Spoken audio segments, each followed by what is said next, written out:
Bismillahirrahmanirrahim. Assalamualaikum warahmatullahi wabarakatuh. Selamat pagi semuanya. Pagi ini kita akan coba belajar sama-sama untuk membuat website sewa barang untuk studi kasusnya. Nanti di sini kita akan beberapa kali pertemuan. Di sini nanti sebenarnya saya belum selesai semua sih. Di sini baru nyantumnya baru sampai tiga. Nanti sebenarnya empat limanya masih ada sih, cuma saya belum selesai lanjutin. Nah, di sini tadi rencananya saya mau workshop ini gabungin antara Bekasi Dev sama pesantren IT atau pondok IT supaya kita bisa sama-sama belajar. Jadwal workshop ini rencananya setiap hari Sabtu pagi jam 9 sampai jam 11, tapi kalau misalnya molor dikit nggak apa-apa sampai jam 12 misalnya kalau belum selesai. Nanti kalau ada perubahan akan diinfo, nanti saya buat grup Telegram kalau ada diskusi untuk error atau sharing apapun itu untuk teman-teman. Ada yang mau join. Nah, nanti di sini persiapannya yang pasti koneksi internetnya bagus untuk mengikuti workshop ini. Kalau ada kendala pun nanti saya rekam untuk videonya. Paling setelah selesai nanti saya upload ke YouTube. Siapkan laptopnya juga untuk ngoding nanti. Buat catatan pribadi kalau ada pertanyaan nanti bisa dicatat sendiri atau di Notion seperti saya kayak gini. Nah, di sini nanti ada referensinya, bisa buka roadmap untuk backend apa aja sih. Misalnya saya coba buka backendnya yang harus dipelajari seperti ini. Nanti GitHub, kita nyimpan source kodenya kita di GitHub atau nanti bisa berkolaborasi di GitHub. Notion untuk catatan, Visual Studio Code-nya untuk ngodingnya. Nah, kita langsung masuk aja ya ke pertemuan pertama. Di sini kita belum ngoding, jadi kita lebih ke perkenalan dulu. Nanti kita perkenalan dulu masing-masing supaya kita saling kenal. Terus nanti perkenalan saya sebagai mentor. Nanti kita juga membahas planning workshop ini dan goal dari workshop ini apa sih.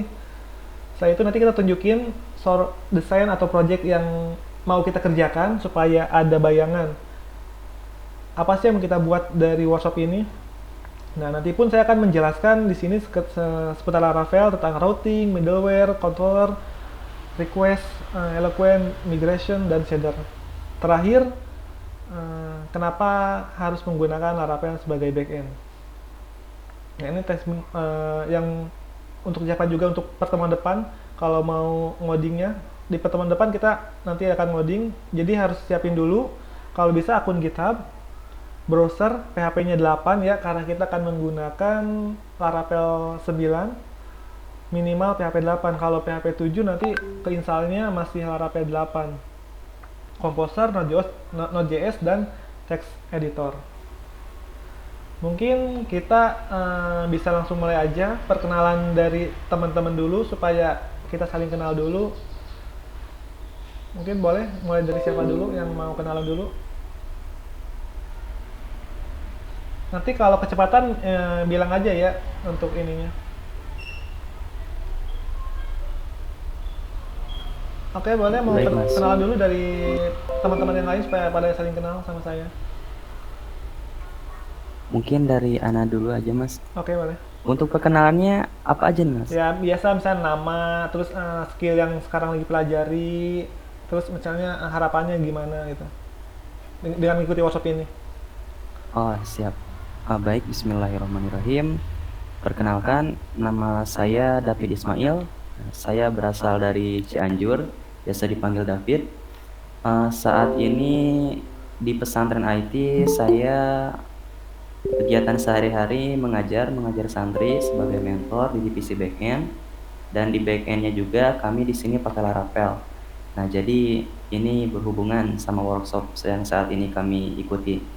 Dan untuk harapannya, setelah kami mengikuti workshop ini, kami harap kami dapat tahu gitu gimana sih alur atau flow pembuatan aplikasi dari awal tahap perencanaan sampai aplikasi itu masuk ke tahap production atau bisa dipakai secara online. Mungkin itu, Mas, dari Anda. Baik, baik. Ya, makasih Mas David. Mungkin selanjutnya.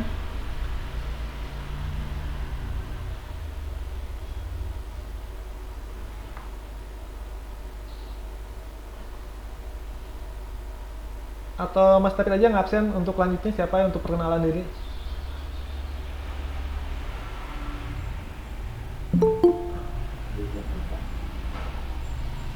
Oke, gini aja mungkin Mas.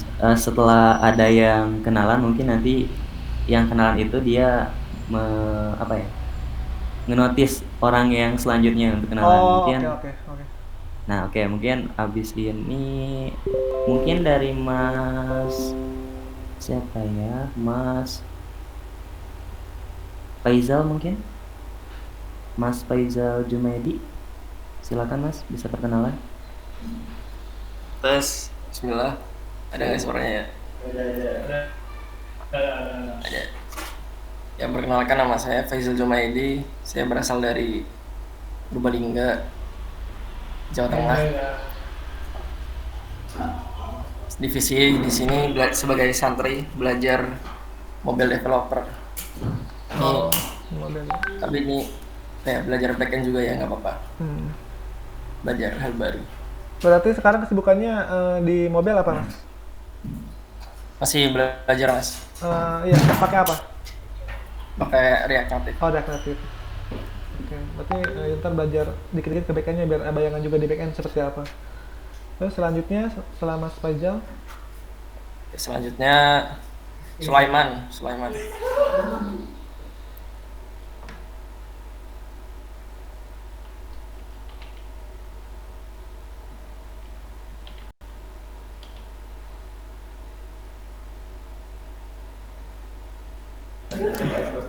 Ya, silahkan Mas Sulaiman.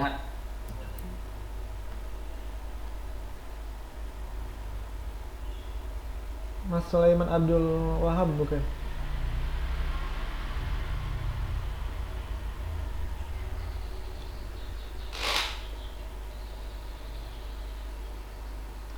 Ayo Mas Sulaiman bisa perkenalan diri dulu.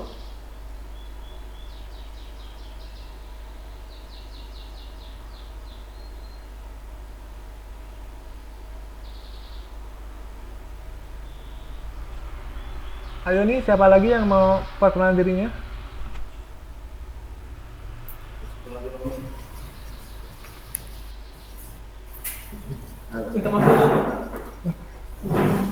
Langsung mikrofon.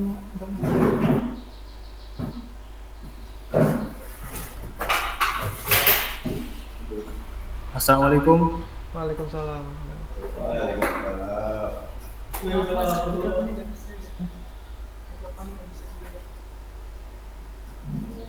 Maaf Mas, mikrofon saya nggak bisa. Jadi ini aku Oh, iya iya iya. numpang punya Mas Dresra.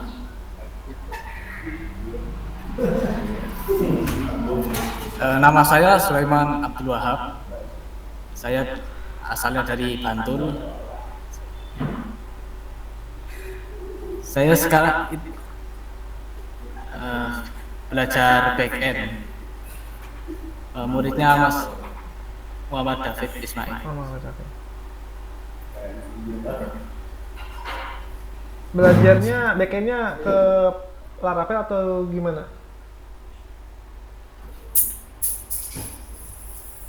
Gimana Mas? Belajarnya backendnya ke pakai apa? Sama.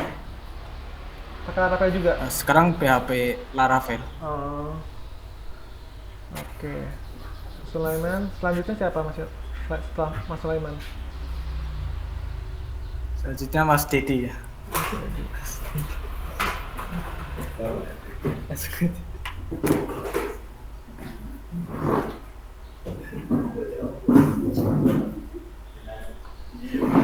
Bismillahirrahmanirrahim. Assalamualaikum warahmatullahi wabarakatuh. Waalaikumsalam.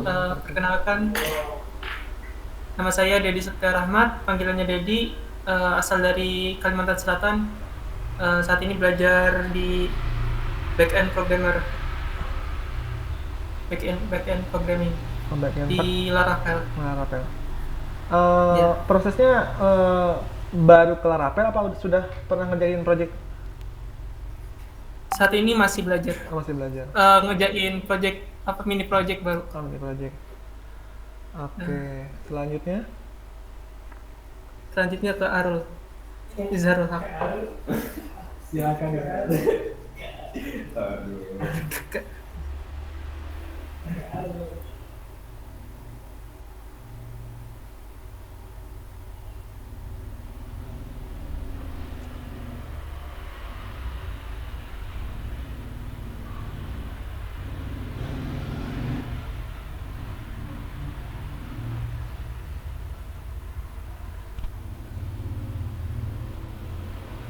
selanjutnya siapa lagi?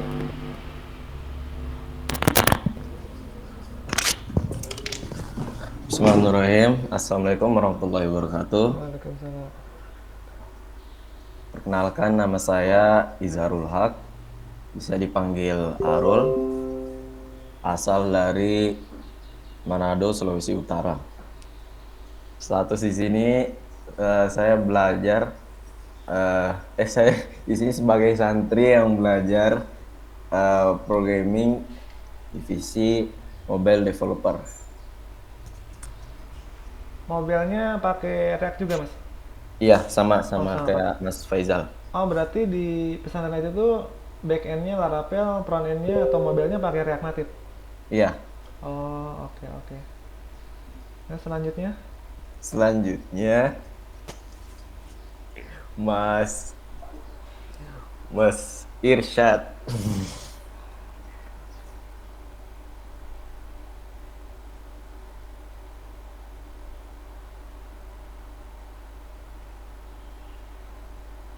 Mas Irsyad.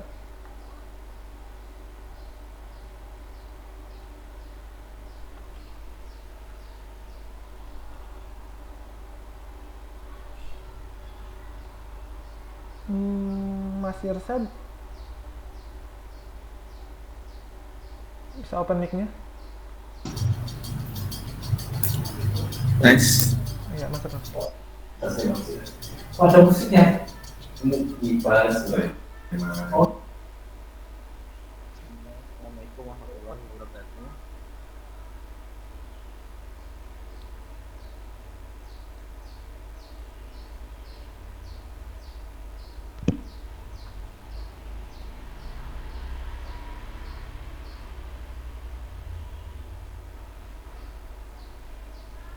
Oh ya, Mas Irsyad, nggak ada suaranya.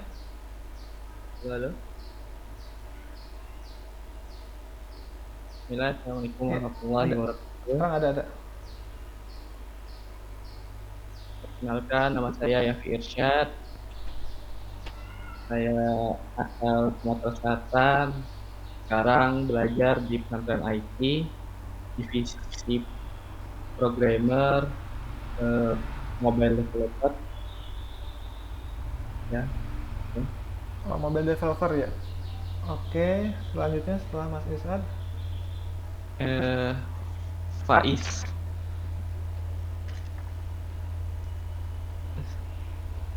Assalamualaikum warahmatullahi wabarakatuh.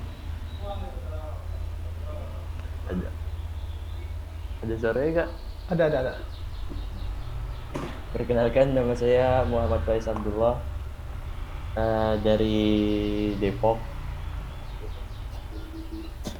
divisi mobile developer. Sekarang masih belajar sebagai santri. Oke. Selanjutnya Mas Ferry. Mas Ferry.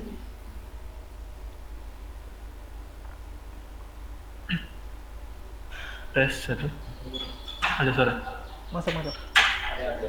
Bismillah, izin memperkenalkan diri, Mas Izhar. Nama saya Ferry Irawan, biasa dipanggil Ferry, asal dari Sumatera Selatan. Sekarang belajar di pesantren IT, divisi back-end.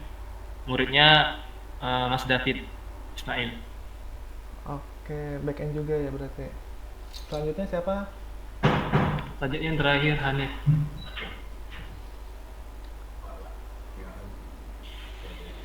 Udah ya? Atau masih ada lagi yang belum? Hanif ada. Assalamualaikum warahmatullahi wabarakatuh. Waalaikumsalam. Perkenalkan, nama saya Hanif Abdurrahman. Saya berasal dari Yogyakarta. Saat ini saya belajar di pesantren IT divisi mobile. Mobilnya sama ya React ya? Iya, Pak. Oke. Selanjutnya masih ada lagi?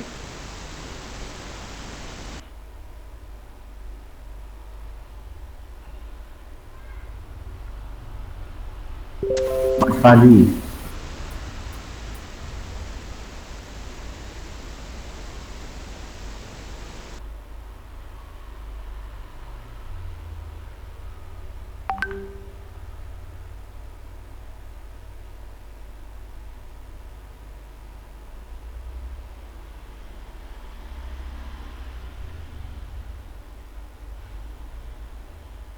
Mas siapa? Mas Pandi?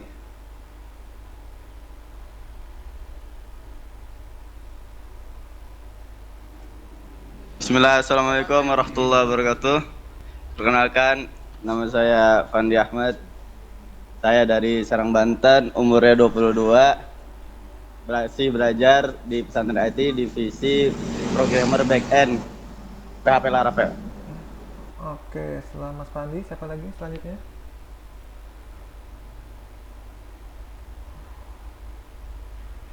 Bismillahirrahmanirrahim. Assalamualaikum warahmatullahi wabarakatuh. Waalaikumsalam. Perkenalkan, nama Ana bin Setiawan. Ana di pesantren IT sebagai mentor mobile developer belajar native. Oh iya. Ana sekarang sedang belajar front-end, kemudian back-end. Oke, baik Mas Bija. Udah selesai semua ya yang perkenalannya? Belum, ada ini Mas Demar. Oh, Mas Mas. Oke.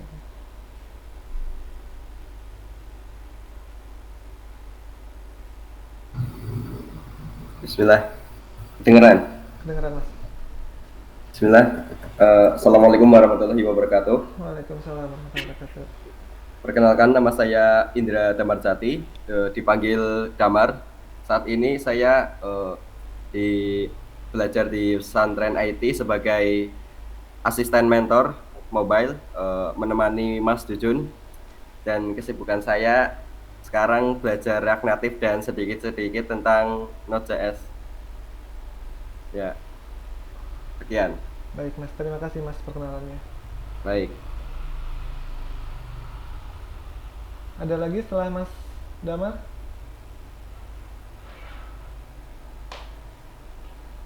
Tidak Mas. Udah selesai semua ya? Ya, Mas. Baik, terima kasih semuanya udah perkenalan. Berarti ini dari beda-beda kota ya? Bisa gabung ke pesantren IT. Berarti semuanya onsite di sana, Mas? Iya Mas, Oh, pesantren IT ini terbuka untuk seluruh Indonesia dan ya sekarang onsite di sini untuk belajar. iya, ya. Berarti rata-rata yang masih belajar tuh umurnya umur berapa? 20-22an? Iya Mas, umurnya tuh sekitar antara 20 sampai mungkin paling itu ya paling tua 23 paling sepuh. Tapi ini yang paling muda di sini itu Sulaiman, usianya berapa ya? Paling muda Sulaiman. Mas, bentar aku buka lagi Mas. Oke. Mas saya 15 tahun. 15 saya Mas.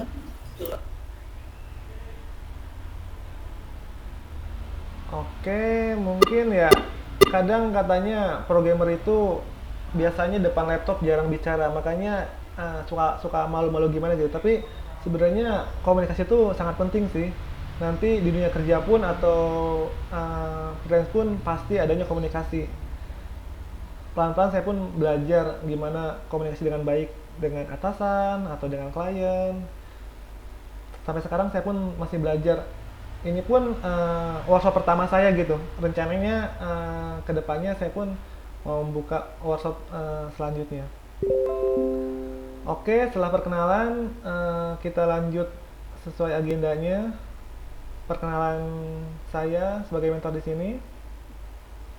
Perkenalkan, nama saya Sergei Sedikin. Sebelumnya udah perkenalan di pertemuan sebelumnya yang minggu lalu. Sekarang saya tinggal di Tangerang. Kesibukan saya sekarang masih full stack di perusahaan. Minggu terakhir ini, minggu depan saya udah pindah perusahaan. Rencananya saya mau gabung ke Uda Coding untuk awal bulan nanti. Teknologi yang saya gunakan di kerjaan ya seputar masih full stacknya masih Laravel. Kadang pakai monolith, masih pakai monolith. Kalaupun pakai sebagai backend ya cuma bikin API aja. Selain itu saya pun selain PHP saya belajar juga di Flutter untuk apps-nya, cuman masih baru-baru banget, masih tahap pemula banget. Oke, setelah itu saya pun secara pengalaman kerja kurang lebih sekarang 3 tahun di dunia perkodingan ini. Saya lulusan S1 Sistem Informasi 2021, lulusan tahun kemarin. Alhamdulillahnya saya bisa kerja sambil kuliah, walaupun yang utamanya kerja gitu. Karena kalau kita nggak kerja, kuliah nggak kebayar. Saya merantau, asli saya dari Sumedang. Saya ngerantau ke kota tuh udah sekitar 6 tahunan. Karena saya melihat potensi dulu di kampung tuh kayaknya untuk nyari kerja tuh kayaknya susah gitu. Makanya saya beraniin, awalnya saya awalnya ke Bekasi. Dulu saya nggak kepikiran untuk jadi programmer. Dulu tuh ya yang penting awalnya kerja dulu. Dulu saya kerja di Gramedia. Mungkin teman-teman ada yang tahu Gramedia. Gramedia itu jualan buku. Nah, saya sebagai pelayan gitulah, yang layanin kalau ada customer. Dulu saya nggak kepikiran, wah nanti cita-cita jadi programmer, nggak ada. Dulu saya cuman yaudah kerja, tapi di samping kerja tuh karena ngerantau, terus kerja tuh pagi pergi pagi pulang sore, kadang kalau masuk siang pulang malam, nggak ada kesibukan lain. Saya dulu berpikir tuh kesibukan supaya waktu saya tuh penuh gitu atau nggak gabut gitu. Akhirnya dulu saya mikir, wah kayaknya saya harus kuliah nih supaya ada waktu luang saya buat ngisi waktunya itu. Dulu saya nggak kepikiran kuliahnya mau ngambil apa gitu, entah itu IT, entah itu ekonomi. Yaudah yang penting ada kuliah, waktunya bisa, saya bisa sanggup bayar. Nah setelah masuk kuliah, yaudah saya ikutin aja perkuliahan seperti biasa, absen kayak gitu. Nah pas semester 2-3 barulah diajarin tuh coding dari basic. Dari sana saya nyari-nyari belajar coding di mana sih. Dulu awalnya tuh saya belajar di Web Unpas karena kayaknya enak ngajarnya tuh. Nah setelah itu saya planning tuh, ternyata kalau kuliah IT itu nanti di akhir ada skripsi. Skripsi itu pasti membuat aplikasi. Makanya jauh-jauh hari saya udah planning, wah nanti saya harus kursus nih. Saya pas semester 4 nyari-nyari kursus offline di Bekasi waktu itu. Adanya tuh waktu itu namanya kalau nggak salah tuh Baba Studio kalau nggak salah. Saya ikut seminarnya, saya coba tanya-tanya untuk bikin aplikasi biasanya pakai teknologi apa aja. Dulu kebetulan di kampus tuh pakainya atau diajarinnya Coordinator. Dulu belum kenal sama yang namanya Laravel. Awalnya pakai Coordinator. Nah, pas saya tanya-tanya ke Baba Studionya itu, ternyata lihat budgetnya untuk ngikutin namanya tuh kursusnya itu harganya lumayan, kisaran antara 8 sampai 10 juta. Selama pertemuan tuh 2-3 bulan.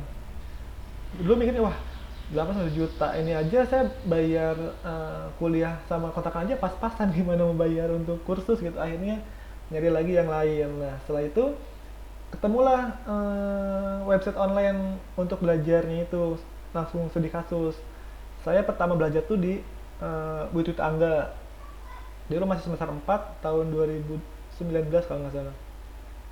Masuklah belajar di sana, saya ikutin. Kebetulan tuh dulu ada kelas pertama dia menggunakan Laravel juga, studi kasusnya tuh travel, full stack web travel kalau nggak salah. Nah dari sana saya ikut belajar, luangin waktu selain kesibukan saya kerja sama kuliah, saya luangin waktu cuma 2 jam dari jam 10 sampai jam 12 malam untuk belajar di BWA itu. Nah, setelah 3 bulan pembelajaran selesai, maksudnya udah jadi yang dipelajari, pede tuh waktu itu. Udah pede, saya ngelamar-ngelamar jadi IT karena ngerasa di Gramedia sama perkuliahan nggak nyambung gitu. Di kuliah belajarnya apa, di Gramedia cuma ngelayanin customer. Akhirnya, kayaknya saya pengen ngelamar aja deh jadi IT. Nah, pas itu saya pede ngelamar karena saya punya sertifikat hasil dari belajar BWA itu. Nah, setelah itu nyoba-nyoba lamaran, biasalah ada yang sampai interview tapi nggak lanjut, terus nyoba lagi. Pas ada yang deket masih daerah Bekasi juga, akhirnya keterima. Nah, pas semester 5 itu di luar dugaan ya, saya udah kerja sebagai programmer gitu. Walaupun targetnya dulu kursus semester 6-7 untuk nyiapin skripsi gitu. Nah, alhamdulillahnya sampai sekarang pun lancar. Pas skripsi pun saya ngambil dari perusahaan yang saya kerjain projectnya. Paling itu aja sih untuk perkenalan dari saya. Mungkin teman-teman ada yang tanyain dulu.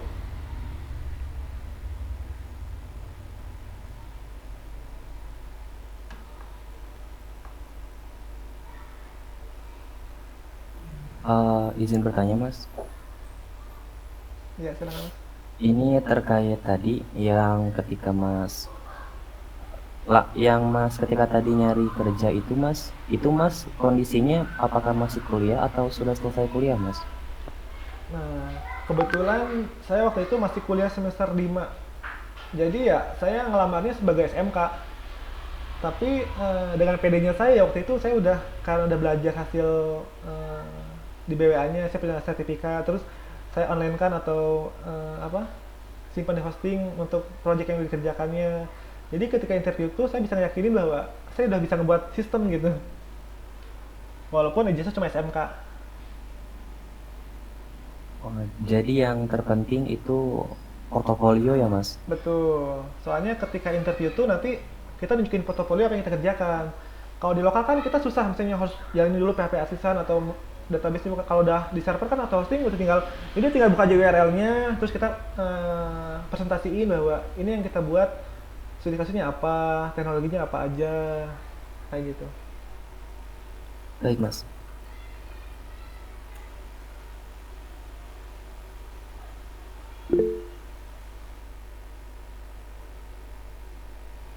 Ada lagi?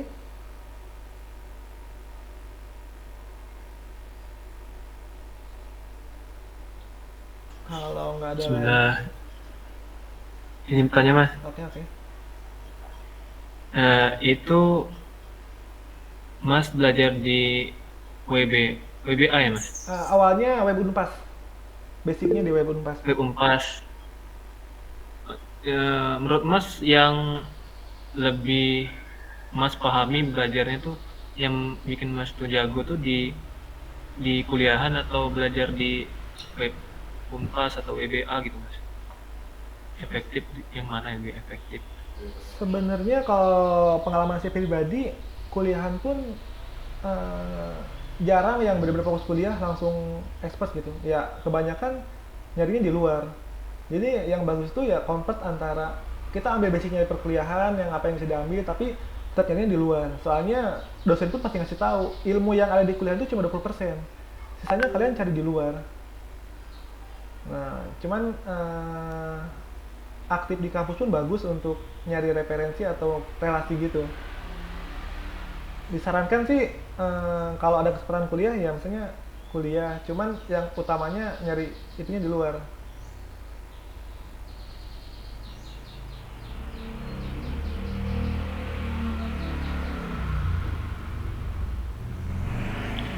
Itu pas Mas melamar kerja di perusahaan itu Mas udah menguasai gitu Mas programmernya? Nah, dulu karena pas belajar tuh selesai itu saya ngerasa pede, wah saya udah bisa nih mengubah sistem. Ternyata pas awal-awal tuh yang dikerjakan di industri atau perusahaannya beda sama dipelajari, maksudnya nggak sesuai atau ada beda lah gitu. Lihat, wah gini ya, kita kayak lebih apa ya, effortnya lumayan juga, harus banyak belajar banget di dunia industri atau perusahaan itu. Karena waktu itu atasan saya masih, oh nggak apa-apa ini kan masih junior, masih baru-baru juga, belum ada pengalaman, jadi ada waktu untuk belajar juga sih, ngasih kesempatan gitu. Yang penting kita bisa nunjukin bahwa kita mau belajar, terus kita ngasihin perubahan-perubahan, ada perubahannya gitu. Jadi yang baru belajar kayak itu sudah selesai pembelajaran, walaupun ilmunya masih setengah-setengah, nggak jago gitu, nggak usah minder ya mas. Iya, betul. Lama-lama gitu. Nggak usah minder, yang penting optimis aja. Toh selama kita mau belajar, pasti bisa sih. Oh iya. Ya, makasih mas jawabannya. Untuk sosial media ada mas, kayak Instagram, Facebook, atau WA gitu mas? Saya ada. Nah, itu pun waktu dulu kan karena saya belum kenal GitHub ya. Dulu tuh ini sebenarnya kocak banget sih pas awal kerja. Saya bawa laptop saya untuk nyontek codingan yang pernah saya kerjakan gitu. Padahal kan sebenarnya ada GitHub gitu. Makanya GitHub tuh penting juga untuk kita nyimpen codingan atau nanti kerjaan. Nanti GitHub atau sosial media aja nih saya share di grup aja ya. Nanti setelah ini di data aja username Telegramnya, nanti saya invite ke grup untuk sharing-sharing atau nanya-nanya error atau apa. Oke, makasih mas. Sama-sama.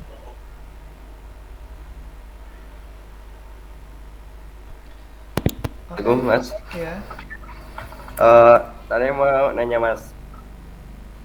Jadi kan pas pertama kali Mas Rizal ini ngelamar ya, itu portofolionya baru satu atau udah banyak? Oke, nah karena dulu saya belajarnya tuh langsung studi kasus yang dari hasil BW itu, saya baru satu sih yang saya tunjukin itu. Itu pun sebenarnya kalau diulangi lagi buat itu saya belum benar-benar paham, karena langsung hosting atau itu kan karena ngikutin tutorial. Tapi kalau saya buat sendiri masih belum ada bayangan gitu gimana cara ngebuatnya, masih terpaku sama tutorial waktu itu. Ya mas. Terus apa pas pertama kali Mas Rizal kerja itu posisinya apa? Jadi apa mas? Nah, untuk posisi pertama dulu tuh adanya full stack. Kebetulan jadi perusahaan pertama saya tuh saya junior pertama, maksudnya yang lain tuh cuma ada atasan doang. Dia lagi nyari orang yang baru terus mau belajar juga. Kemudian kasih kesempatan. Soalnya kan ada masa probation 3 bulan. Nah, di sana kita bisa nunjukin nggak keseriusan kita untuk kerja itu, apakah cuman malas-malasan atau liatin effortnya atau gimana. Nanti di sana penilaian setelah 3 bulan itu ada perubahan atau kira-kira wah ini bagus nih kinerjanya, pasti diperpanjang. Tapi kalau enggak, wah kayaknya kurang nih, ikutin nanti kerjaannya bakal nyusahin misalnya atasan, nanti kemungkinan diganti atau nyari yang baru lagi. Makanya selama waktu 3 bulan tuh dimanfaatin baik-baik kalau masa probation. Oke mas, sekian, terima kasih mas Ya, atas jawabannya.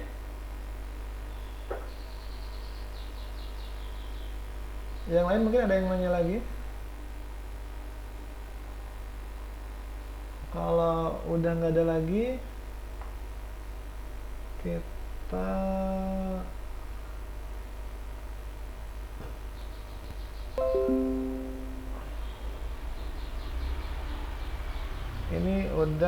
ini udah kita nanti membahas planning workshop dan goals yang diadakan. Nah, jadi di studi kasus yang workshop kali ini kita akan bikin website sewa barang gitu. Cuman nggak terlalu kompleks banget, jadi supaya yang baru bisa ngikutin. Biasanya tuh misalnya untuk sewa barang ini sebenarnya di real kasusnya ada sih, kayak sewa barang kamera, laptop, itu kan sebenarnya mereka udah nyewain, cuman kadang mereka masih manual gitu atau kadang masih apa ya namanya ya, belum banyak juga. Misalnya contohnya sewa laptop apa yang suka, nah misalnya sewa komputer. Ini misalnya kayak gini, cuman dia belum ada untuk fitur check out di dalam sininya. Rata-rata tuh mereka langsung dilempar, ini malah nggak ada. Nah, dia malah belum ada apa sistem yang bisa langsung user nyewa gitu.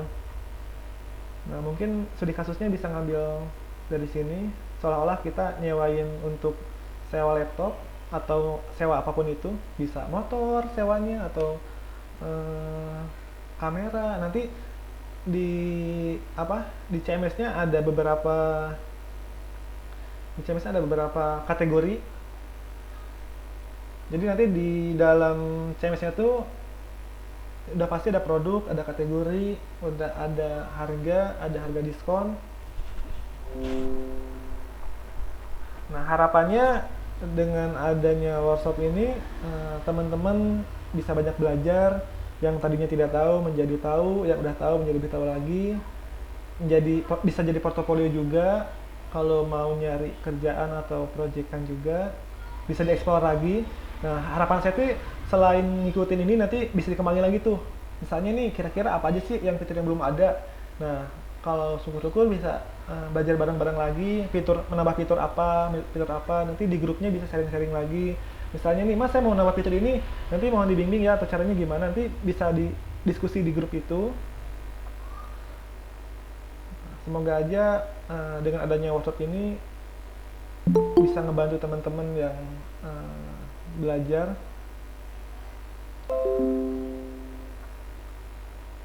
Nah mungkin untuk planning saya itu sih, selain teman-teman bisa banyak belajar, saya pun sama masih belajar untuk nge-sharing apa yang saya bisa atau yang saya tahu ke teman-teman. Oke, nanti di sini soal projectnya tuh sampelnya sebenarnya ini belum jadi sih. Tampilannya untuk user nanti di sini ada kategori. Tampil belum tampilannya? Sudah Mas, sudah tampil. Nah, jadi nanti soal projectnya tuh yang saya tampilkan tuh contohnya tuh di sini nanti ada kategorinya misalnya elektronik atau kategorinya yang lain-lain. Di sini bisa ngelihat semua kategorinya. Nah, di sini nanti ada produknya. Produk ini nanti ada sampel harga realnya berapa, diskonnya berapa persen, terus harga sudah didiskon jadi berapa. Nah, setelah itu di sini saya belum, detailnya belum. Nanti setelah itu harusnya detail produk. Setelah detail produk nanti bisa check out. Check out itu nanti kita menggunakan Midtrans untuk transaksi atau pembayarannya. Nah, ini dari sisi user. Nanti bayarnya seperti ini. Nanti saya lanjutin lagi, belum selesai semua. Untuk ini di sini tuh kita menggunakan Bootstrap untuk tampilannya. Untuk loginnya, nah ini untuk loginnya kita menggunakan Laravel Breeze.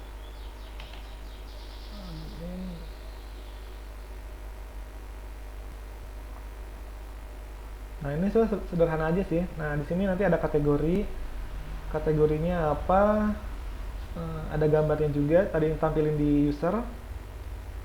Ini nanti ada produk, kita bisa menambah, ngedit atau menghapus produk. Nah di sini nanti bisa melihat siapa aja yang order, statusnya pembayarannya, apakah dia udah bayar atau masih pending. Nah, mungkin di sini nanti kita bisa ketahui usernya siapa aja. Nah di sini pun nanti mungkin saya tambahin untuk di sini kan ada 2 role, maksudnya ada user sebagai pembeli, ada user sebagai admin. Nah, nanti di sini saya tambahin filter untuk membatasi atau ngecek siapa aja sih admin yang boleh akses dashboard ini. Nanti kan nggak semua orang bisa akses admin ini, cuman yang roles-nya admin aja. Nah, nanti saya itu menggunakan middleware untuk membatasi hak aksesnya. Dari sini ada yang mau tanyain dulu nggak? Sampai sini ada yang tanyain dulu?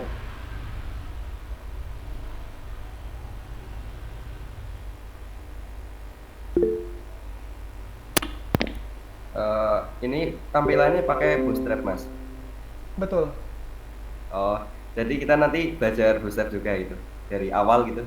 Sebenarnya kalau untuk bootstrapnya ini langsung slashing sih, cuma nanti saya jelasin sedikit-sedikit per misalnya kayak ini ngebuat kartnya gimana, ngebuat produknya halamannya gimana, tapi nggak detail dari awal banget.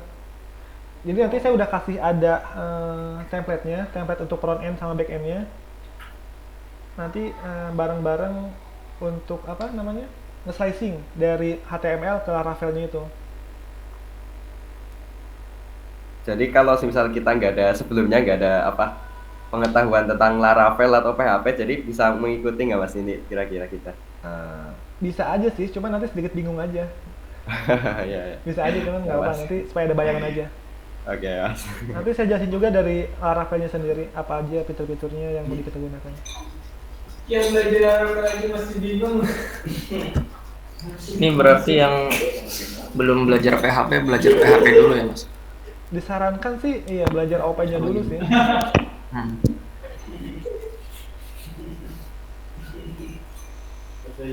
Oke, teman-teman lain ada yang tanya dulu? Kalau nggak ada, kita lanjut ke step berikutnya. Masih ada nggak?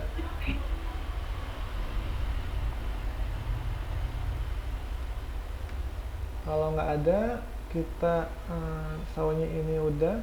Nah, di sini kita coba saya share screen. Jadi ini soalnya kayak masih pemanasan ya, belum ngoding, nanti ngodingnya minggu depan. Saya disini perkenalan dulu. Nah, sekarang ngomong Laravel. Sekarang saya coba kenalin dulu Laravelnya ini. Kita buka Laravel. Nah, ini Laravelnya. Supaya enak ngejelasinnya, saya sambil nge-clone atau apa itu projectnya juga.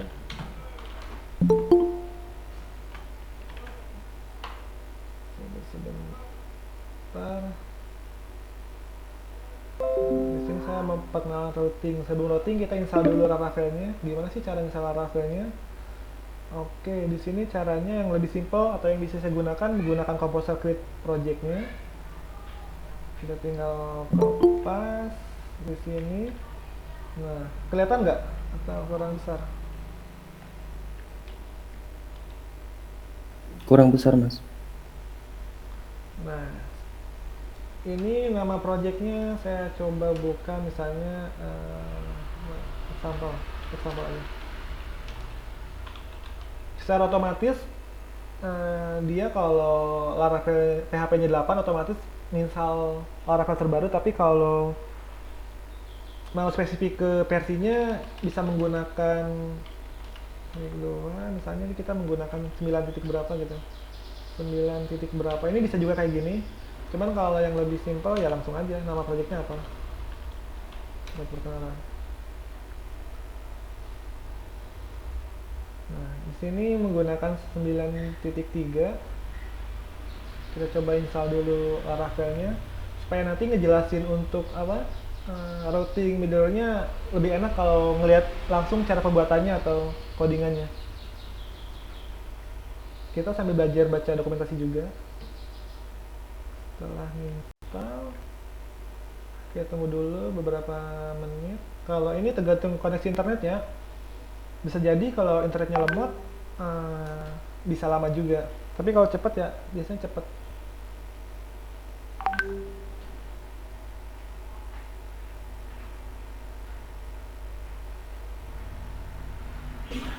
Nah, izin Mas, ini kami install juga Mas, atau liatin aja Mas? Nah, ini liatin aja dulu, nanti kita mulainya minggu depan. Jadi di sini cuma perkenalan, nanti saya jelasin routing, middleware yang di sini semua. Nah, baru nanti minggu depan kita baru nginstal bareng-bareng, atau kalau mau nyoba langsung nggak apa-apa. Tapi biasanya sih kalau untuk belajar kita pahamin dulu nih. Kalau udah paham kita boleh ngikutin, tapi kalau belum paham sampai paham dulu. Jangan sembari liatin sambil ngoding gitu, nanti bingung yang diomongin sama saya apa, yang mau di-coding apa gitu. Sebisa mungkin pahamin dulu, setelah paham baru mulai ngikutin gitu. Nanti kan ada rekamannya juga. Kalau pertama ini kita Iya. saya sharing dulu, sharing seputar fitur yang di Laravel ini. Oke, siap Mas. Oke, kita tunggu dulu ini sampai selesai. Ini kita close juga, close.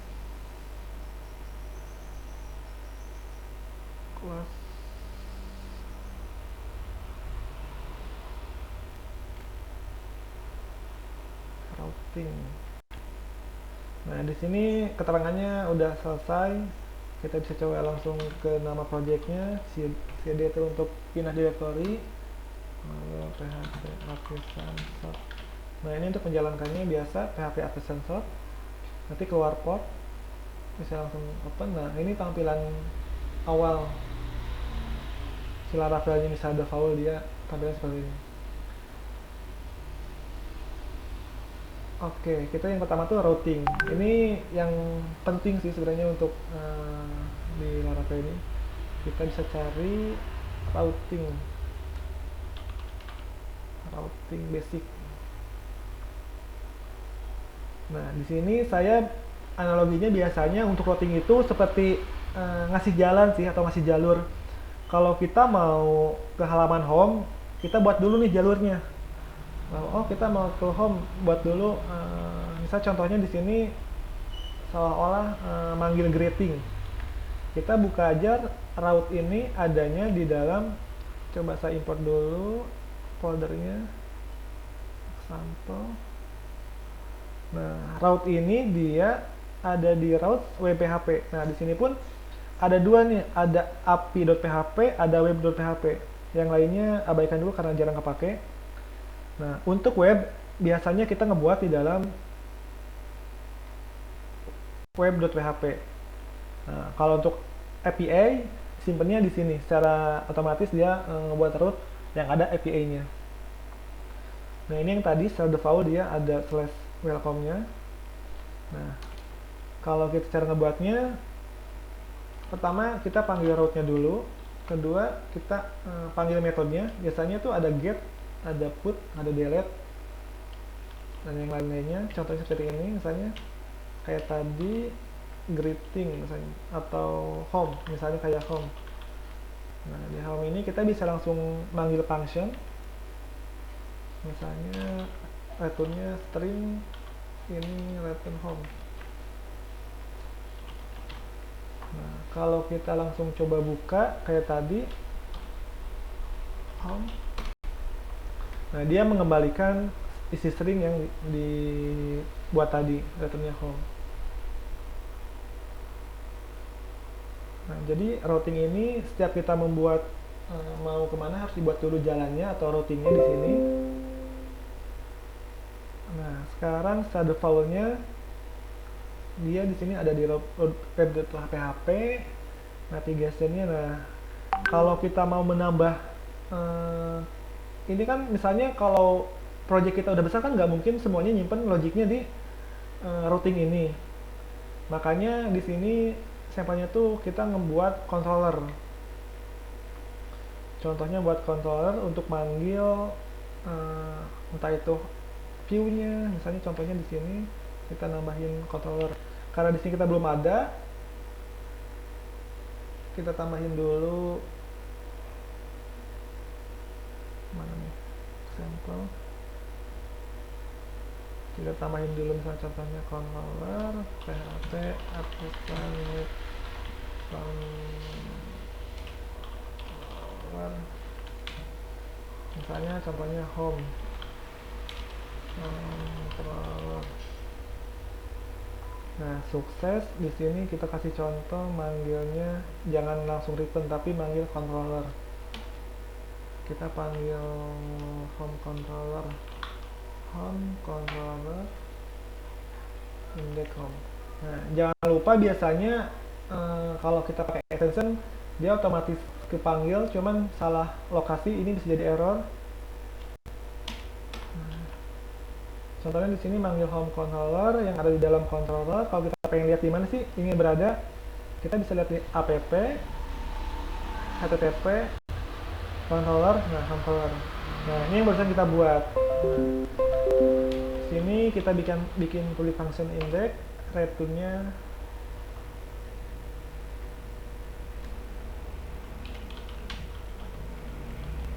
ini index apa ini home.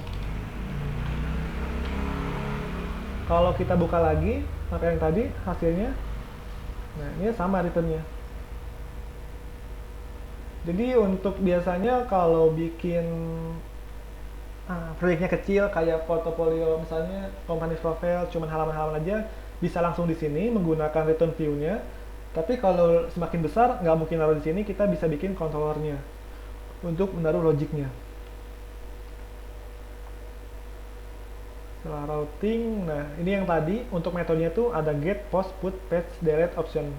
Cuman biasanya yang sering digunakan tuh get, post, put, sama delete option jarang sih, jarang pakai.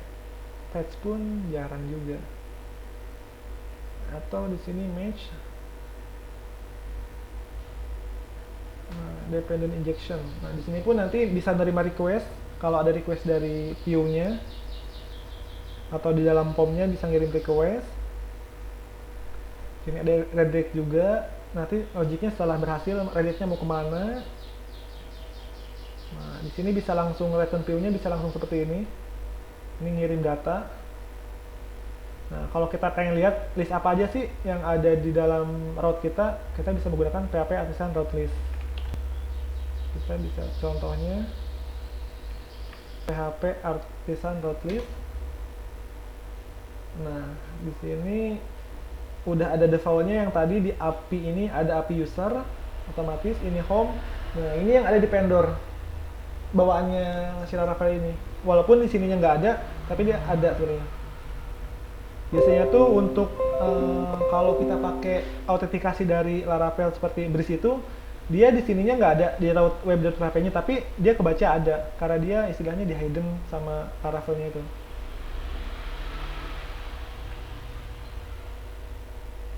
Oke, nanti paling kalau lebih detailnya teman-teman bisa baca-baca juga di laravel.com doc 9 routing.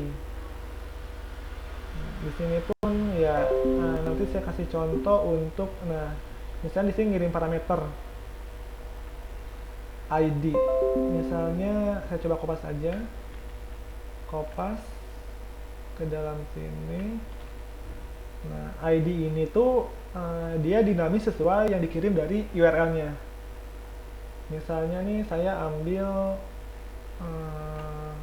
route-nya user/10.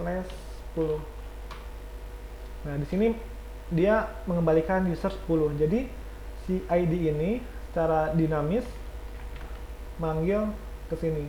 Nah, ini nanti diolah lagi, biasanya di controller tuh ID ini mau diapain, ngambil user atau ngambil apa untuk dinamis ini.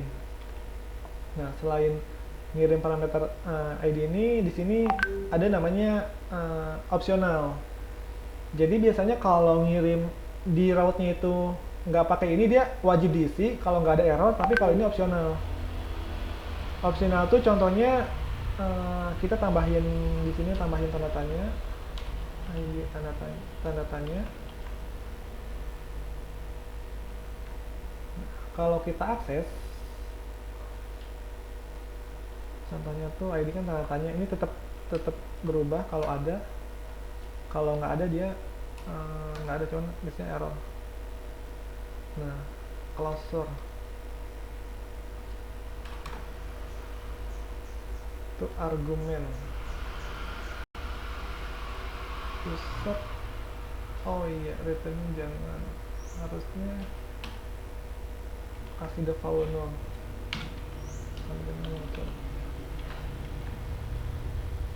ID user ini nggak masalah sih. Nah, kalau di defaultnya nol, di sini nggak ada. Tapi kalau dia masukin, dia bisa kebaca ID-nya berapa. Oke, di sini parameternya. Nah, di sini pun ya kita bisa ngebatasin untuk routing ini apa aja yang dibatasinnya.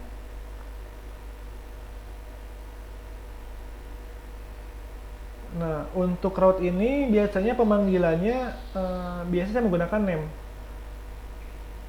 kalau ini URL, kalau ini manggil name-nya biasanya manggil root. Contohnya tuh saya kasih contoh di sini. Return redirect.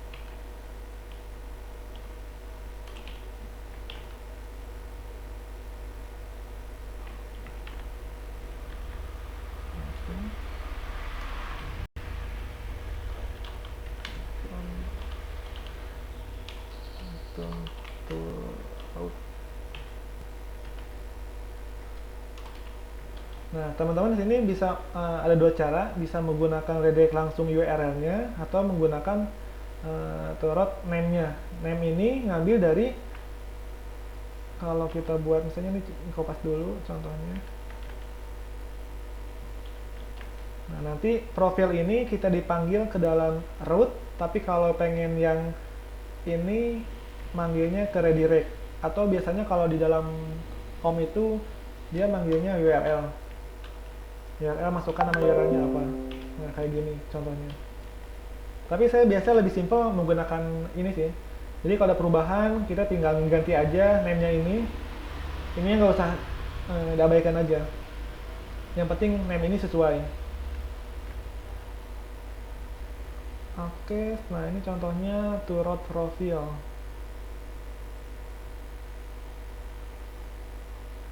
Di sini pun ada route groups. Jadi untuk misalnya nanti kita membuat untuk tampilan admin. Jadi di grouping tuh supaya nggak pisah-pisah. Middleware-nya, prefix-nya khusus. Kalau admin ya prefix-nya admin. Tapi kalau untuk user ya misalnya user.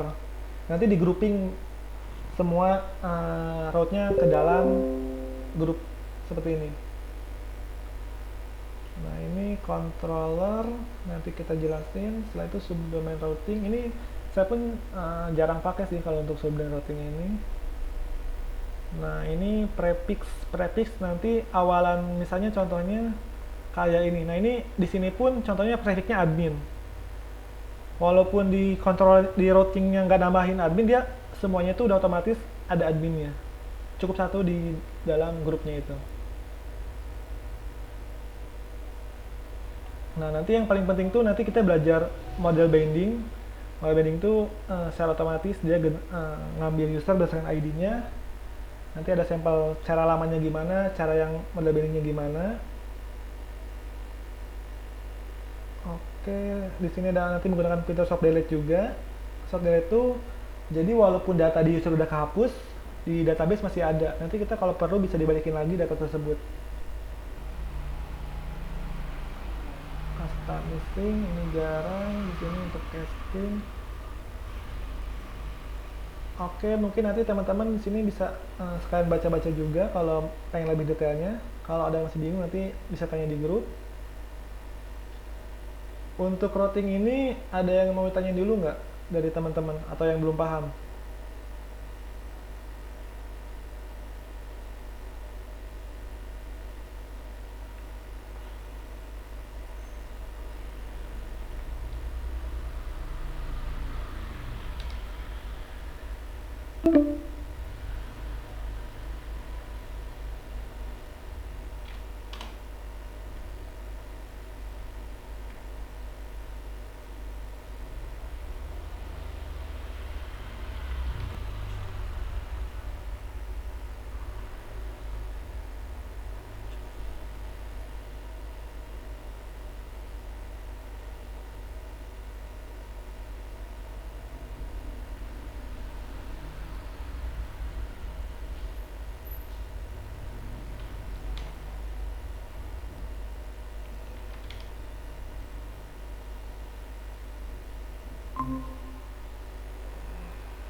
Sorry ya, tadi nggak nyadar kalau udah jam itu Google Meet-nya out, ternyata batas 1 jam ya, baru inget.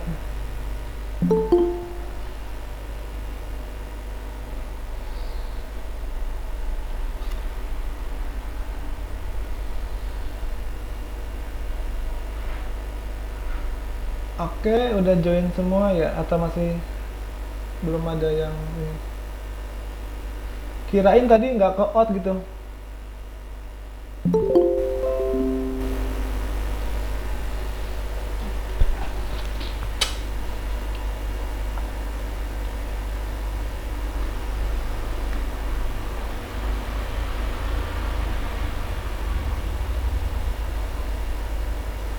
Tadi terakhir sampai mana ya? Sampai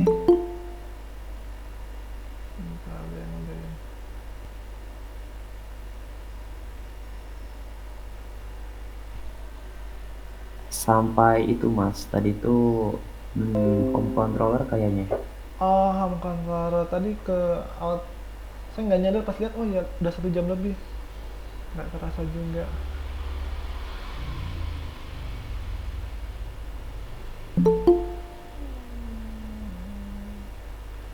Oke, kita home controller ya. Oke, nah sampai sini ya. Tadi yang route gate post udah.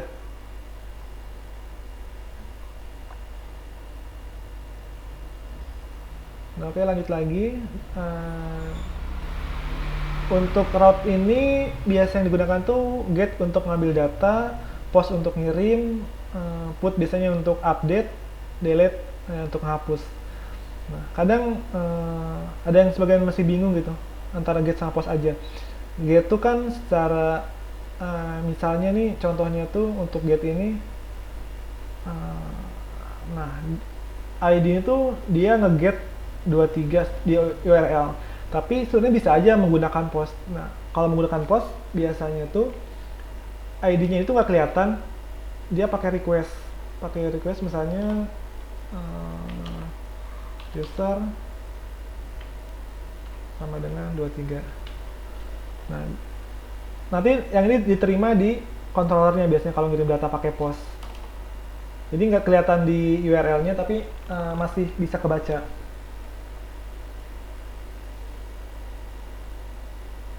Oke, di sini untuk route-nya yang saya digunakan bisa get, post, put, delete. Ini sesuai kebutuhan digunakannya ya. Kita nggak bisa untuk ngambil data tapi menggunakan delete gitu. Nanti yang ada nggak match. Nah, di sini dependent injection biasanya yang digunakan untuk misalnya nih request ini tuh contohnya kita ngirim datanya menggunakan request. Di kontrolnya biasanya kalaupun nge-get data itu kita bisa menggunakan itu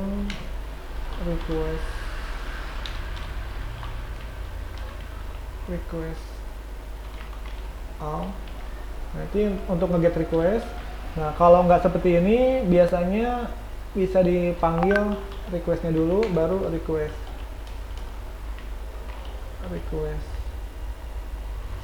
Nah, baru ini pakai variabel yang ada di dalam parameter request. Sebenarnya ini bebas sih, nggak harus request, bisa misalnya rig aja supaya lebih simpel gitu. Ini jadi rig aja. Cuman standarnya biasanya menggunakan request. Nah, ini redirect tadi udah dijelaskan. Nah, sini untuk bisa langsung read route-nya ke dalam view-nya apa. Nah, tadi kita bisa ngecek route apa aja sih yang udah kita buat atau kita daftarkan. Nah, kita tinggal menggunakan di dalam project-nya PHP artisan route list. Jadi ketahuan nih, oh ini kita udah ngebuat home, ini buat API usernya ada. Kalau nggak ada, berarti cek lagi tuh apakah ada error.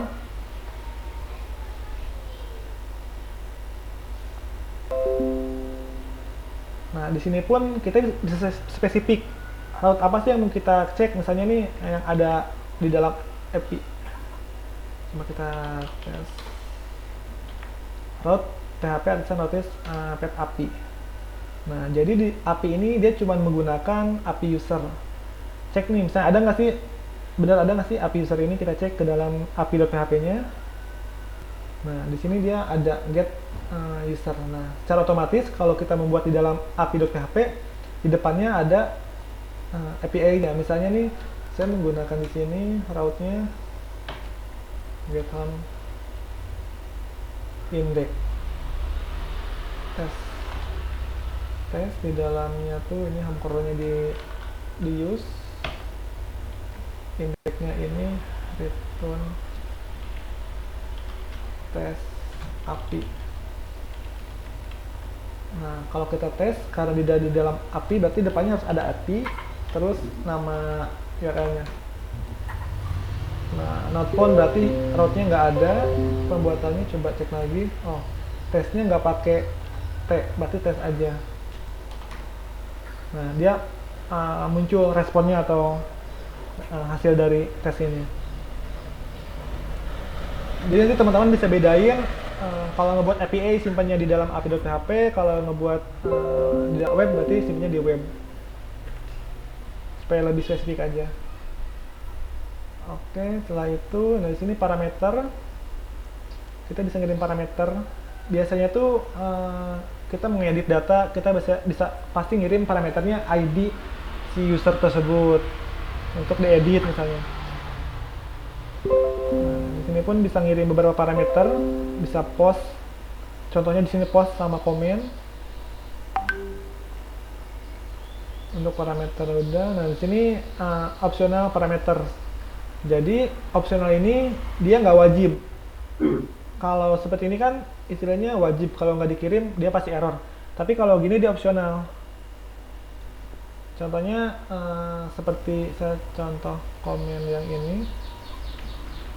Contohnya di sini misalnya di web opas yang ini.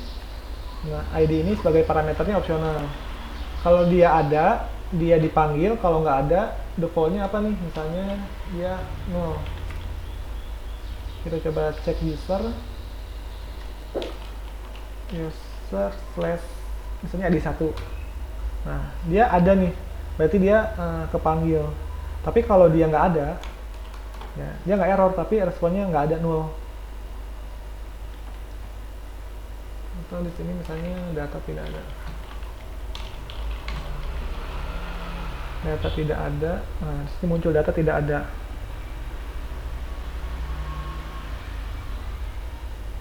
Nah, di sini sebenarnya bisa menambahkan regular expression. Di sini where-nya name ini berdasarkan apa, regex misalnya. Saya pun jarang menggunakan ini sih di dalam kerjaannya, tapi sewaktu-waktu nanti pasti butuh. Sewaktu-waktu pasti butuh kalau ini tinggal baca-baca lagi dokumentasinya untuk nyesuaiinnya. Oke, nah di sini ada name route. Ini penting banget. Kadang masih banyak yang bingung kapan menggunakan URL, kapan menggunakan route misalnya. Contohnya, saya kasih contoh yang ini, contoh. Nah, ini manggil ke dalam controller yang tadi kita buat. Controller misalnya. Class nah di sini untuk route ini ngirim 2 parameter, satu controllernya, kedua function yang ada di dalam component ini. Contohnya di sini ada masuk component. Nah sini function index ini yang dipanggil. Nah untuk tadi di sini pun untuk manggilnya tuh ada yang menggunakan URL atau redirect langsung. Kalau di view biasanya menggunakan ini. Kalau lebih simpel lagi, route return to route. Nah, dari mana sih kita bisa tahu ini user profile atau ini profil? Nah, kalau untuk route ini kita manggilnya yang ada di dalam name ini. Kalau untuk redirect menggunakan yang ini. Nah, biasanya saya menggunakan yang name ini supaya lebih simpel. Jadi kalau ada perubahan di sini pun nggak peduli mau nambah nama apa kek, misalnya user Tapi tetap yang digunakan yang profilnya ini. Cara manggilnya lebih simpel lagi. Return to root profile. Nah, oke, di sini ada contoh juga menggunakan to root. Ini biasanya ini cara lama seperti ini, cara lama file terbaru 9 titik ke atas kalau nggak salah. Cukup menggunakan to root.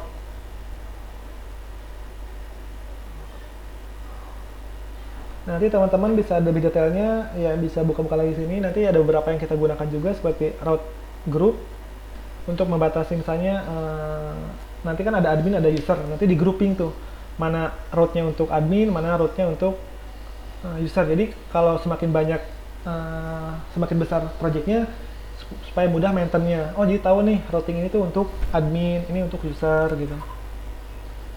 Nanti kontrol kita jelasin di sini subdomain. Saya pun jarang menggunakan subdomain routing ini. Nah ini nanti kita menggunakan juga prefix supaya ngebedain nih. Di sini depannya ada prefix admin. Jadi kalau kita menggunakan prefix di dalam webnya ini, nah, kita setiap function nggak usah nambahin manual. Misalnya ini contohnya di sini nambahin admin. Di sini admin lagi, tapi adminnya admin misalnya nanti data produk. Nah, daripada seperti ini kan harus nambahin admin satu-satu. Nah, dengan adanya prefix itu kita bisa lebih simple menggunakan prefix seperti ini. Nah, adminnya ini dihapus lagi karena udah ada di dalam prefix ini. Saya nggak duplikat. Oke, ini di koma. Root prefix group. Nah, ini lebih simpel seperti ini untuk prefixnya. Nanti bisa bedain mana prefix untuk admin, mana prefix misalnya di sini untuk user. Ini user contohnya seperti ini. Untuk maintainnya pun nanti mudah. Kalau pengen edit data di admin, ya udah tinggal fokus ke prefix admin aja. Tapi kalau untuk user ya di bawahnya. Untuk root seperti ini, selanjutnya name prefix. Nah, dia pun sama, bisa dalam satu grouping. Name-nya ini diawali dengan admin titik. Misalnya nanti ketika memanggil ini, jadi depannya ada adminnya, admin.users. Nah, nanti kita pun menggunakan model binding, ini lebih simpel. Nanti saya jelasin juga cara lamanya gimana, cara model bindingnya gimana, perbedaannya di mana.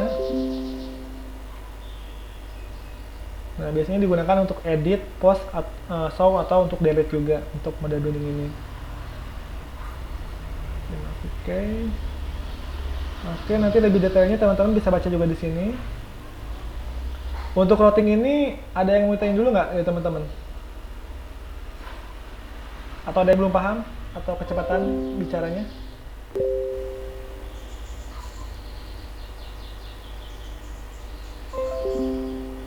Teman-teman mungkin ada yang tanyain dulu untuk routing ini?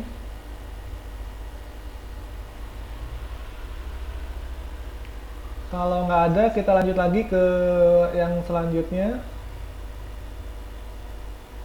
Kalau masih bingung nanti tanya aja ya. Kita selanjutnya di sini ngebahas routing udah, middleware. Nah, di sini middleware. Saya tandain dulu yang udah, tandain mana ya warna.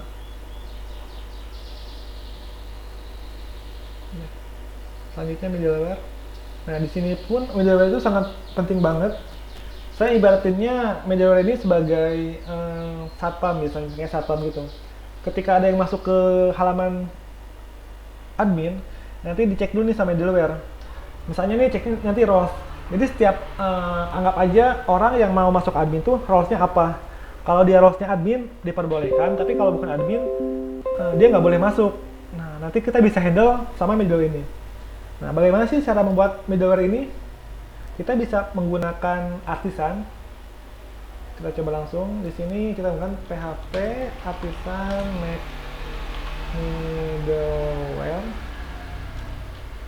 middleware. Coba kalau lupa biasanya Oh, ini satu ada ya, middleware artisan help dan kalau artisan list PHP artisan list. Saya pun kadang lupa untuk query-query admin ini, makanya kita bisa ngecek di PHP artisan list.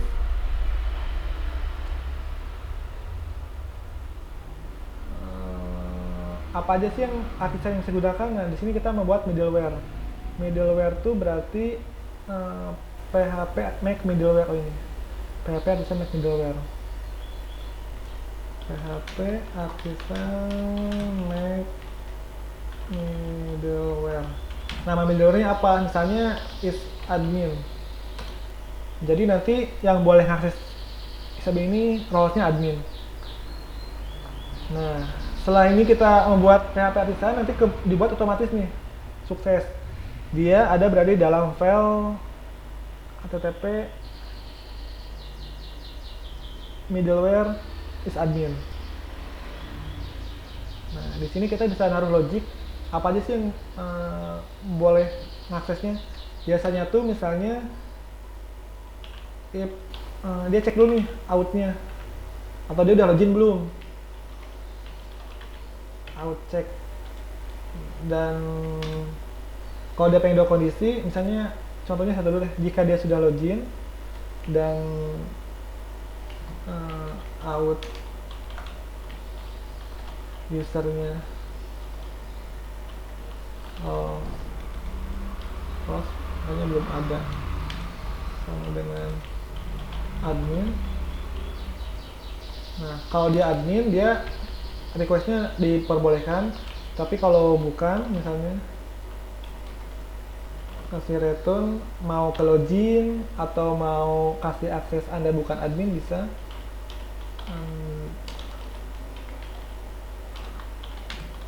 Bukan admin, misalnya masih infonya. Cuman biasanya sih rata-rata redirect ke halaman login atau ke halaman yang lain. Nah, ketika udah membuat middleware ini, kita bisa daftarin dulu ke dalam kernel. Kita nambahin ke dalam root middleware-nya. Kita nambahin namanya misalnya sesuai dengan itu is admin. Nah, di sini manggil lokasi middleware tersebut ada dalam app http middleware is admin. Nah, setelah didaftarin, kita bisa manggil di dalam root-nya. Nah, di sini kita bisa manggil mau langsung di grup ini langsung ada middleware-nya, atau satu-satu juga bisa. Kalau contohnya misalnya di sini nambahin langsung middleware, nambahin middleware. Nah, ini yang dibuat di dalam kernelnya dipanggil di sini is admin.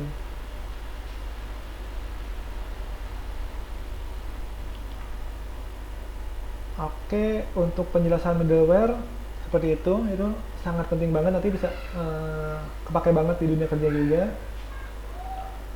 Untuk middleware, ada yang tanya dulu nggak?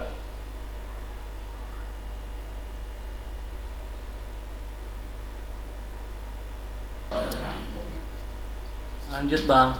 Lanjut aja nih. Oke. Setelah middleware, kita lanjut ke controller. Nah, di sini kita akan membuat controller.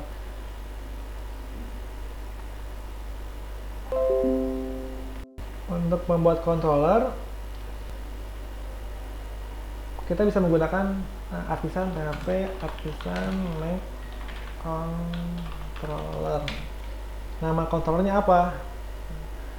Biasanya karena nanti kita akan menggunakan ada admin sama user, di depannya ada namanya admin dulu supaya ngebedain.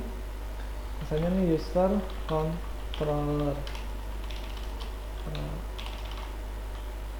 User controller. Nah, di sini secara otomatis dia ke-generate di dalam controller admin.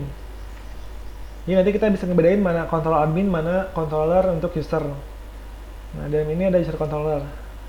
Sini isinya masih kosong. Kalau kita mau ngebuat yang udah ada ini secara otomatis ada namanya resource. Itu kalau kita lebih simpel menggunakan itu juga bisa. PHP artisan make controller admin, misalnya di sini home controller dash r. Oh, r nya sorry, dash nya 1. Apa sih bedanya ada nambahin dash r sama enggak? Nah, kalau dengan nambahin dash r, di sini kita udah disediain nih indeksnya, create, store, show, edit, sama update, destroy. Nah, kita nggak usah capek-capek, kayak ini kan masih polosan, nggak usah capek-capek buat satu-satu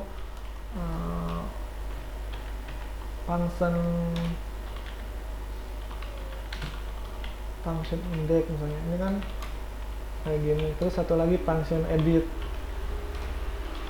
function store. Nah, dengan adanya reset ini kita udah dibuatin secara otomatis. Kita tinggal isi aja nih indeks ini mau kemana. Misalnya nih biasanya return view di sini, create ini untuk mengakses untuk nge-create data, ini untuk menyimpan logic, menyimpan data ke database, ini untuk menampilkan, untuk ngedit, ini untuk update data, ini di sini untuk menghapus. Nah, cara menggunakannya seperti tadi. Kalau mau kita bikin data, misalnya di sini admin user, berarti di control di routingnya, kita tinggal nambahin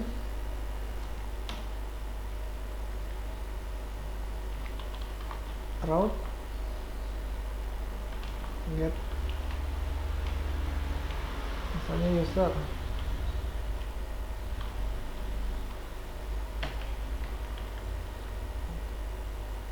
Misalnya ini edit user, di sini untuk edit ID, edit put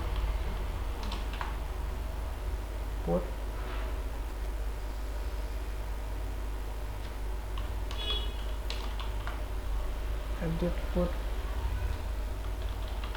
update.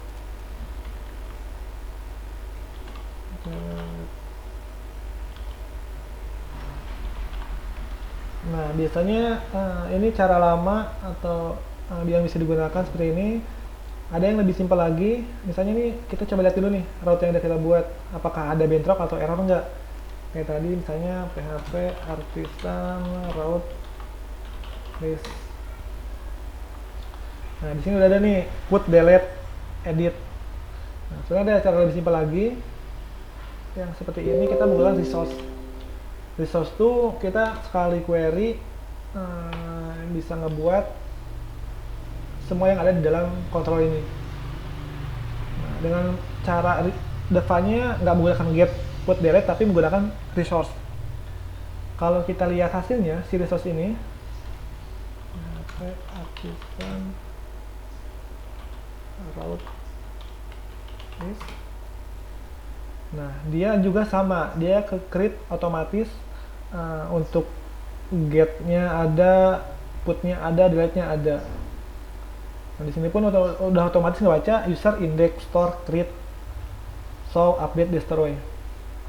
Ini untuk menghemat kode juga, tanpa nulis panjang-panjang, dengan satu query kita bisa jadi.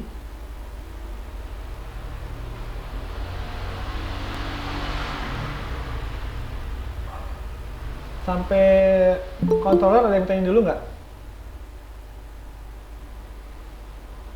Atau masih belum paham untuk penjelasan dari controller tersebut?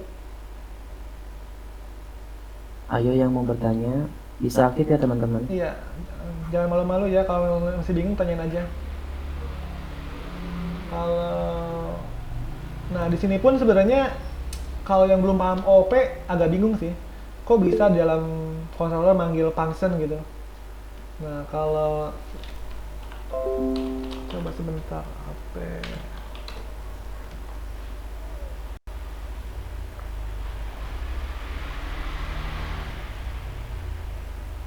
Nah, di sini contohnya AOP itu misalnya tadi kan ada kelas kelasnya itu home controller. Nah, di sini pun di dalam kelas itu ada index, ada create, ada delete. Nah, sebenarnya simpel itu sih kalau kita secara OP-nya. Contohnya itu kan kayak sih ada mobil. Mobilnya misalnya di dalam mobil ini nanti ada Honda, Toyota kayak gitu.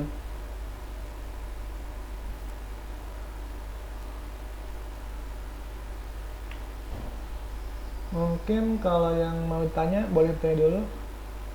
Ini ada yang nanya masih mengawang-awang, ya nanti pelan-pelan aja. Kadang kalau dipaksain itu juga makin pusing, pelan-pelan aja nanti sambil buka lagi dokumentasinya. Ya Mas Damar, ada yang tanyain? Mas, jadi itu middleware kayak itu ya Mas, apa function yang apa yang dijalankan sebelum kita pakai controller gitu apa bukan Mas? Nah, jadi ketika dia mau ngasih route, di route itu kan kalau ditambahin middleware, dicek dulu tuh ke middleware-nya tersebut. Middleware itu sebenarnya bisa disimpan di dalam routing atau di dalam controller tersebut. Kalau di dalam controller, saya coba contohin. Biasanya tuh kalau nyimpan di sini, dia bikin namanya public function construct. Apa ya, construct? Itu public function construct ya. Saya lupa lagi cara penulis. Nah, construct. Nah, di sini bisa ngasih middleware. Nah, misalnya ini ketika mau menjalankan kontrol ini, kalau kita menggunakan construct, jadi ini dulu yang dibaca nih.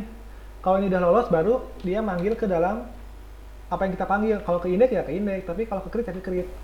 Jadi construct ini file yang dibaca pertama sebelum function ini dijalankan.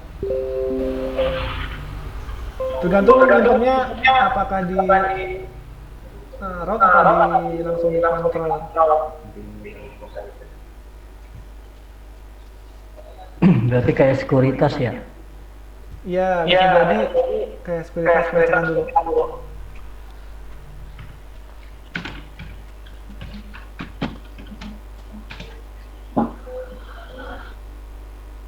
Ini ada yang nanya, Mas jemputnya kalau misalkan udah menggunakan fitur aplikasinya Laravel kayak Breeze, apakah masih menggunakan middleware untuk role admin?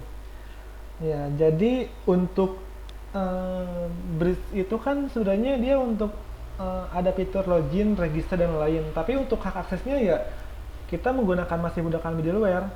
Untuk role-nya kalau simpelnya dua, role-nya admin sama user. Tapi kalau udah kompleks, udah banyak role-nya, disarankan menggunakan SPETI. SPETI itu kelebihannya bisa lebih dinamis. Misalnya nih si user ini dia cuma boleh akses edit doang, tapi nggak bisa hapus. Nah di middleware bisa disetting kayak gitu. SPETI bisa kayak gitu, lebih spesifik ke permission-nya. Tapi kalau untuk middleware ini kan cuma membatasi, dia cek nih ketika login roles-nya apa. Kalau dia roles-nya admin ya berarti boleh masuk, tapi kalau enggak ya bukan. Jadi Breeze itu cuma fitur untuk login, register, biasanya untuk forward password, tapi untuk hak aksesnya disetting lagi sama middleware.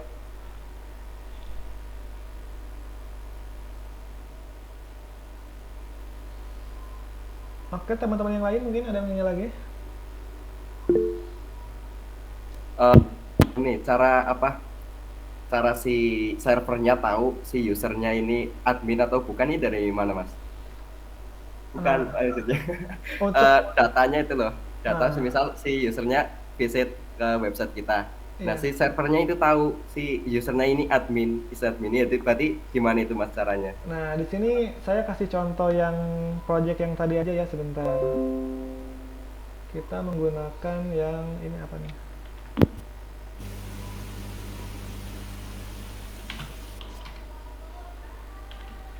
Ada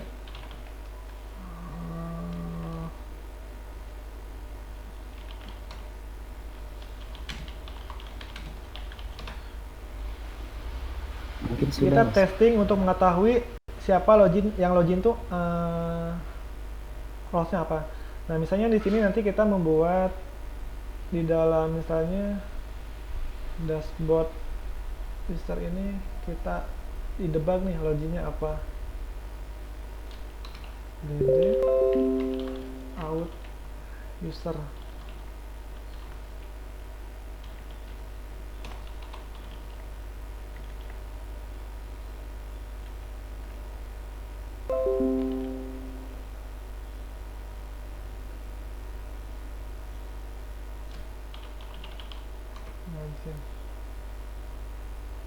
Admin. Nah, nanti kita bisa debug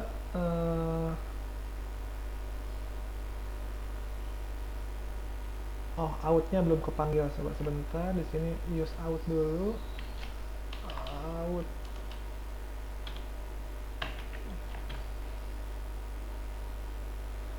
Nah, nanti kita bisa menggunakan session.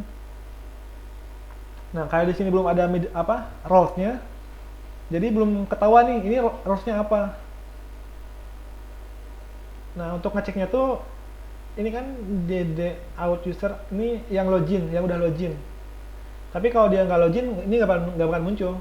Server nggak tahu ini siapa yang login. Makanya nanti di middleware-nya itu kita kasih pengecekan bahwa yang masuk sini harus login dulu. Setelah login dicek nih out roles-nya. Jadi kalau sampelnya yang ini kita cek nih, misalnya emailnya ada deh. Cek email. Kita pengen tahu emailnya apa sih yang login ini. Kita bisa debug. Nah, emailnya ini. Nah, kita tinggal kode di sini. Sebenarnya untuk ngecek tuh nggak cuman roles aja sih, bisa berdasarkan email. Misalnya nih kalau out ini emailnya sama dengan, coba saya kasih sampel logiknya ya, if out user email sama dengan admin@gmail.com.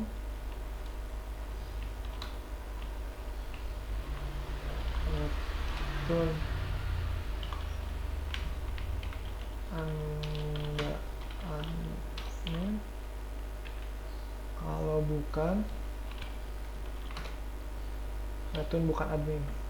Misalnya ini logik sederhananya ya untuk pengecekan server tahu bahwa ini login siapa. Kalau dia admin@gmail.com berarti dia ada admin, kalau bukan berarti bukan admin.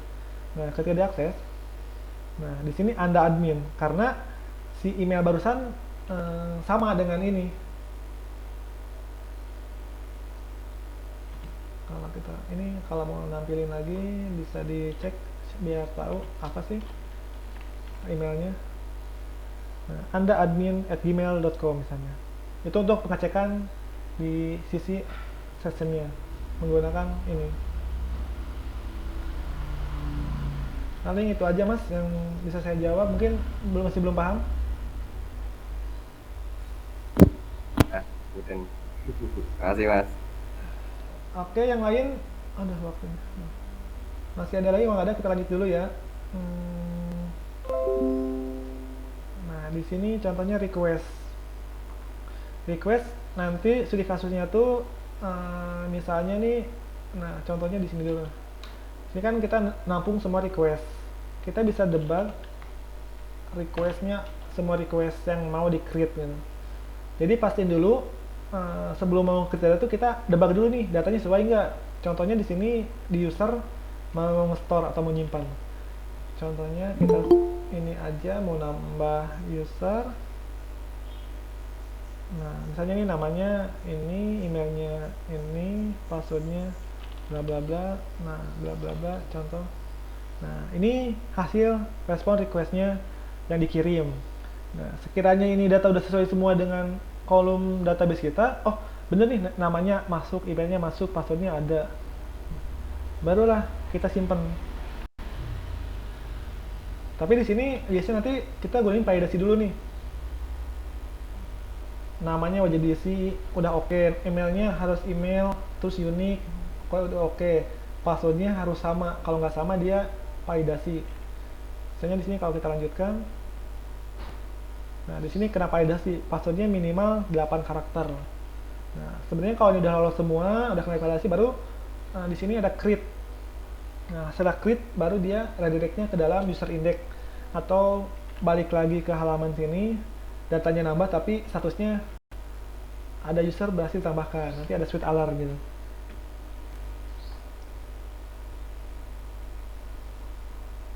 Oke, untuk respon request udah. Nah, di sini untuk view dan blend. Jadi untuk view dan blend itu contohnya di sini kan ada untuk nge-view return-nya view ke admin user. Nah, view ini dia ada di dalam resource view.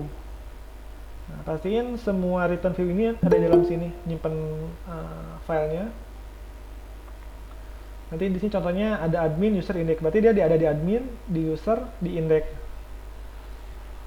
Nah, apa sih bedanya titik ini sama yang di akhir ini? Nah, pastiin yang terakhir itu nama file, bukan folder. Jadi ini nama folder, folder ini nama file. Kalau dulu di CI kalau nggak salah bisa kayak gini. Coba saya mau admin, user, index. Saya coba admin user index.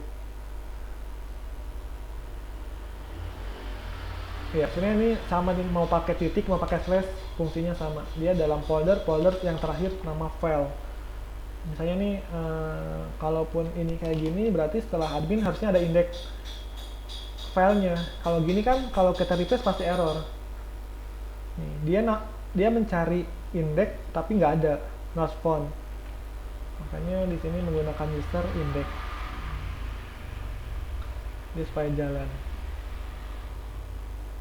Untuk view sendiri, kalau bawaannya blend si apa?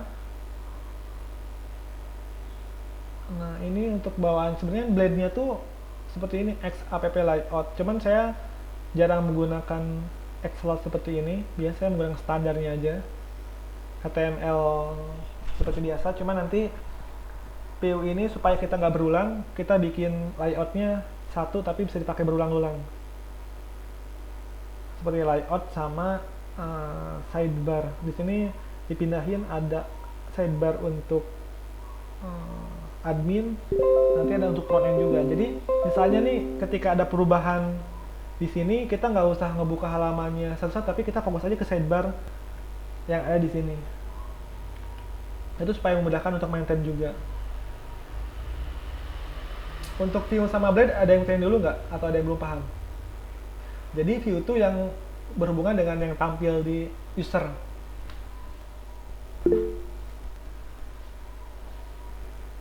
Oke, Mas Damar? Ya. Bedanya view sama blend itu apa, Mas? Nah, view itu kan untuk tampilannya. Nah, karena di Laravel ini menggunakan blend, jadi untuk membuat file itu wajib ada blend.php-nya itu. Jadi kita nggak bisa ngebuat file untuk view nggak ada blend-nya. Jadi wajib menggunakan blend supaya dibaca nih, oh ini blend. Nah contohnya tuh fitur blend-nya itu ini sebenarnya dipanggilnya blend. Kalau cara lama biasanya kan PHP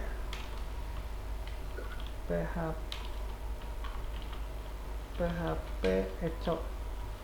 Nah, biasanya tuh cara lamanya tuh biasanya seperti ini. Saya lupa lagi sih cara nulisnya tuh. PHP tutup. Gimana cara nutupnya? Nah, biasanya tuh cara lamanya seperti ini. Nah, karena ini ada blend, fungsinya sama sih PHP echo. Kalau kita coba lihat di admin,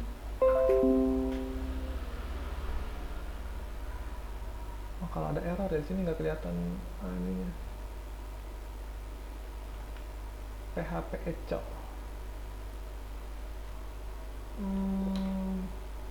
Nah, selain itu, selain blend ini, kalau sekiranya kita bisa menggunakan PHP-nya, dia harus menggunakan awalnya dulu, ada add-nya dulu. Nah, echo seperti ini misalnya.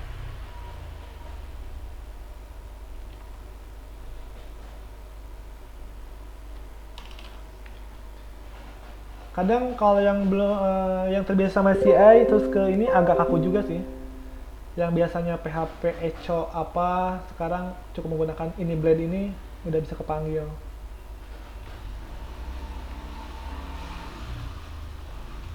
Paling itu aja mas. Blade ini apa sih mas? Template engine atau apa? Iya, template engine-nya si Laravel-nya itu. Oh berarti kita bisa pakai template engine lain nggak mas? Apa harus Blade Harus gitu? Blade. Kalau yang lain kan saya pernah coba tuh kayak Node.js, dia engine-nya tuh EJS atau apa gitu kalau EJS, nggak salah. ya EJS. Kalau ini harus Blade.php. Dan itu apa? Memang dibikin sama developer Laravel-nya atau dia third party mas? Kenapa mas? Itu apa? Buatannya default-nya si Tyler-nya. Karena dia menggunakan Blade. Enggak mas, jadi Blade ini apa? Apa ya? Bawaan atau memang third party mas? Itu bawaannya si Laravel-nya sendiri mas. Bukan dari lo, tapi udah include secara otomatis, dia udah default-nya si Laravel-nya itu. Oke mas. Oke, yang lain mungkin ada yang bertanya lagi?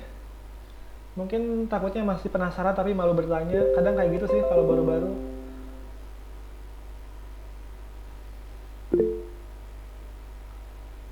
Ya, Mas Ferry. Izin bertanya mas, itu tapi di luar Blade dan Vue, tapi pas mas coding tadi ada sebelum ngetik tuh ada kayak kode gitu mas, tinggal di enter langsung keluar gitu, itu pakai apa mas? Oh, itu ini default-nya GitHub Copilot kalau itu. Jadi saya masih ada pre GitHub Copilot, dia ngebantu programmer atau developer ngasih apa namanya? Ngasih ini bukan sih yang mau kamu buat, kalau iya tinggal tab dia langsung jadi, tapi kalau bukan ya abaikan aja. Itu ekstensinya bagaimana mas? Itu GitHub Copilot sekarang udah berbayar sih, sebelumnya gratis, sekarang udah berbayar per bulannya sekitar $10 kalau nggak salah. Install lagi GitHub Copilot, cuman sekarang udah berbayar. Cuman ngebantu banget sih, apalagi kalau kita berulang gitu, misalnya create data ini itu aja, nanti dia ngasih tahu nih ini bukan nih yang mau dibuat, kalau iya tab, kalau bukan ya udah abaikan aja. Kalau kita bosan ngoding tinggal kasih query-nya aja, create data atau validasi user, nanti dia muncul. Seret.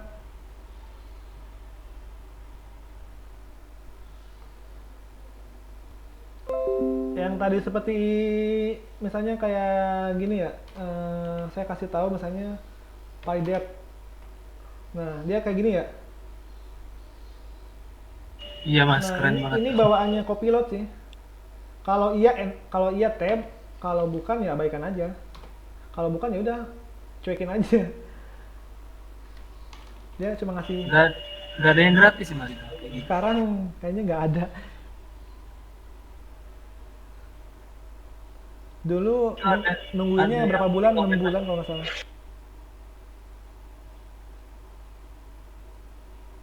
Oke. Itu ada di komen mas, di komen. Sama kayak Prettier ya mas.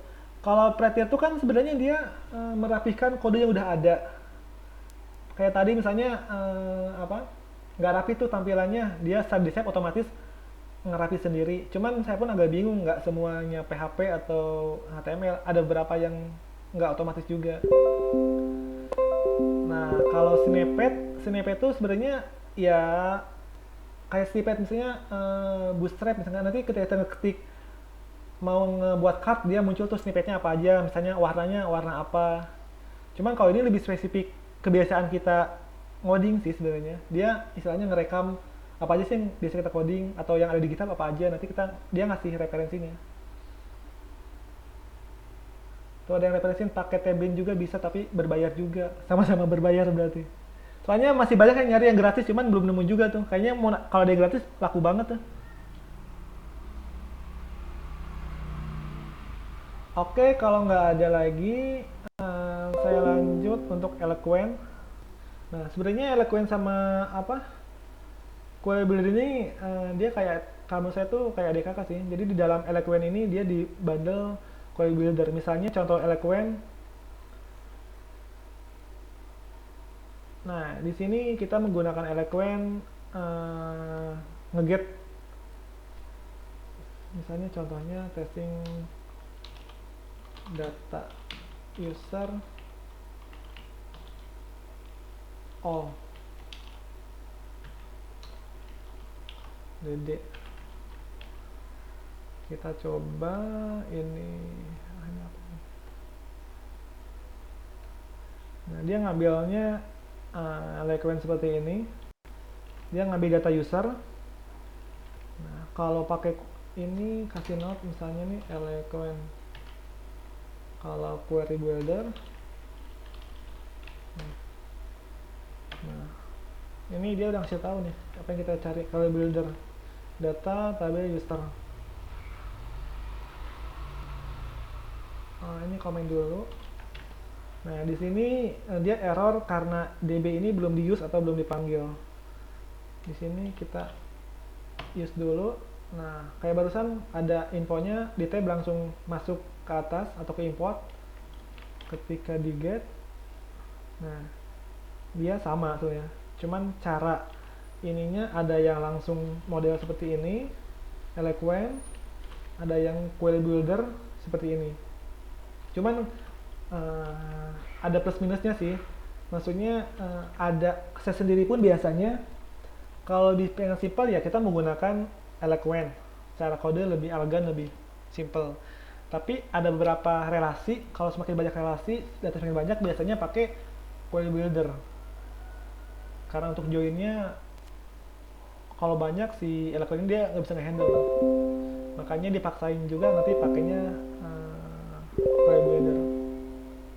Tapi yang sekarang ini rata-rata kebanyakan pakainya Eloquent sih yang saya gunakan di workshop ini. Nanti ada case-case kalau datanya udah banyak, relasinya banyak, baru menggunakan query builder ini. Untuk join pun kalau menggunakan Eloquent dia tinggal menggunakan with. Ini nama relasi.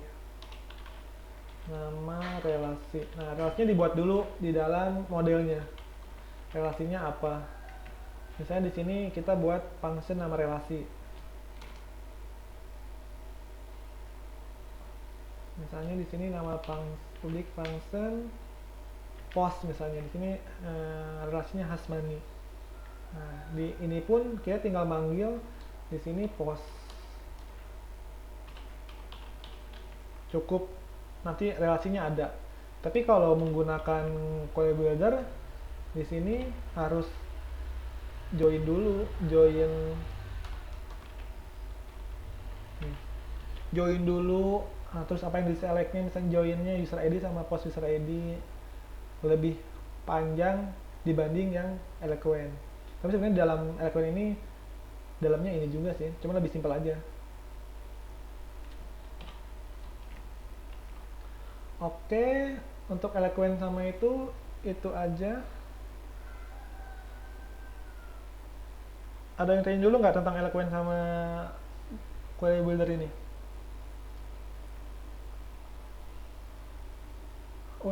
Ini ada yang nanya untuk kegiatan ini direkam dan share nggak ya? Nanti rekamannya ada, nanti saya share di YouTube-nya, ada bekas edit, nanti saya upload ke sana. Oke, kalau nggak ada yang nanya lagi, yang terakhir ini tuh kita ngebuat, migrasi sama shader. Jadi untuk membuat kolom tabel itu kita nggak usah manual langsung di database, atau misalnya kalau saya kan menggunakan adminer. Kita nggak usah manual nge-create tabel di sini. Tapi dengan adanya migration ini kita cukup menggunakan di sini, saya kasih contoh PHP artisan make migration, kita create tabel misalnya user table. Nah, cukup ini aja, nanti dia nge-generate migration yang adanya tuh dia di dalam database migration. Ini yang terakhir dibuat. Nah, di sini kita bisa nentuin nih kolom apa aja yang kita buat. Misalnya nih di sini contohnya ada name. Tipe datanya string. String itu cara ini varchar 255, tapi kita bisa custom 100 aja deh misalnya. Ini opsional. Nah, biasanya nanti kita juga menggunakan fiturnya tabel soft delete. Soft delete ini sangat membantu kalau kita pengen ngebalikin data yang udah kehapus. Nah, jadi nanti kita cukup membuat kolom di sini, tambahin apa aja, setelah itu kita menjalankan PHP artisan migrate. Nah, dengan ini secara otomatis dia kayaknya nih belum ada belum connect .env-nya ke dalam tabelnya. Di sini tabelnya Laravel. Kok nggak ada respon? Oke. Laravel nggak ada ya. PHP artisan.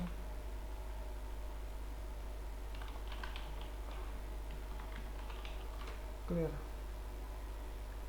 Kita coba create user. Biasanya dia ngasih alert sih kalau belum ada tabelnya, dia ngasih info.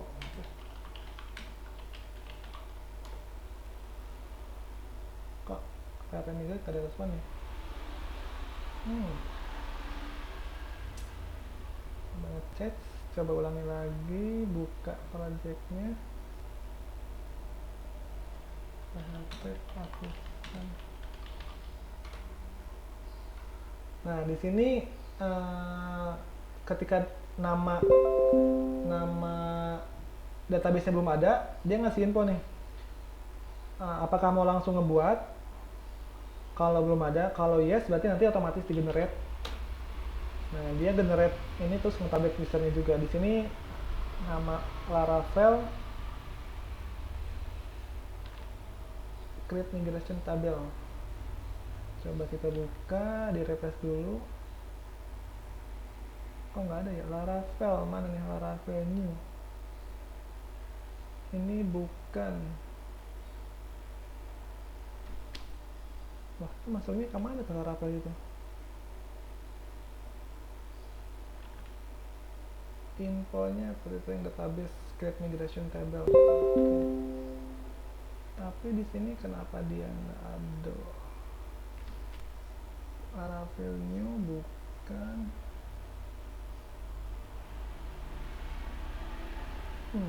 Ini loh. Oke, dari migrasinya ada yang tanya dulu nggak? Waktunya 7 menit lagi mau.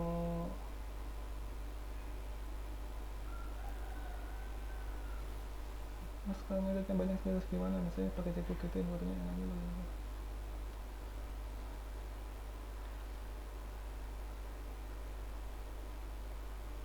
kalau datanya banyak inputan, ini kan mau nge-create data ya. Kalau create data biasanya kalau bisa pakai Eloquent ya Eloquent dulu, tapi kalau nggak bisa di handle sama Eloquent ya mau nggak mau pakai Query Builder. Passwordnya, sebenarnya kalau passwordnya nggak pakai password, loginnya masuk. Coba load dulu, passwordnya root, ininya kosong. Oh, ini ada, ngechat dia. Lah, migration doang. PHP artisan migrate. Oh, apa nih? Tabel user already exist. Dia baru kebuat. Nah, ini kalau generate-nya berhasil, dia seperti ini. Dia kebuatnya tabel user. Ini default-nya. Oh iya, karena user default-nya udah ada, jadi kita nggak bisa nge-create lagi tabel user. Di sini keterangannya ada tabel user already exist, berarti sudah ada. Berarti yang kita migrasi ini gagal dibuat. Karena di sini di atas sudah ada. Paling kalau udah ada gini, kita menggunakan fitur namanya add column, atau biasanya PHP artisan make masih migration make-nya. tapi di sininya add nama kolomnya misalnya nanti roles, nandainnya to tabel user spesifik, kita tambahin table sama dengan user. Nah kalau ini dia bukan create tapi menambahkan kolom atau field ke dalam tabel. Misalnya contohnya nanti kan kita menggunakan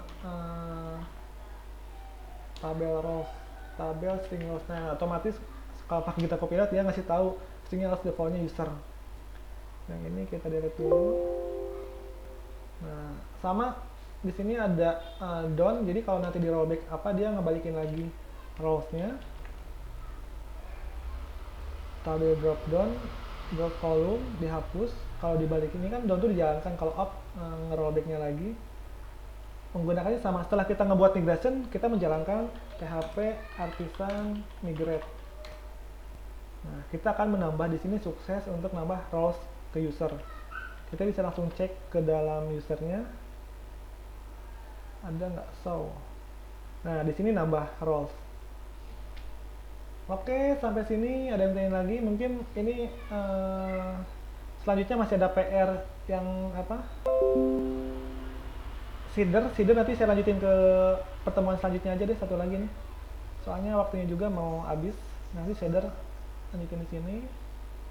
Nah ini pertemuan kedua, nanti kita seeder dulu. Setelah itu desain database, installation, install viewer, konfigurasi NP, pakai bridge, slicing, model migration sama include categories dulu. Mungkin kalau waktunya sesuai atau enggak ini nanti kita bisa pindahin ke bawahnya, masih ada. Nah,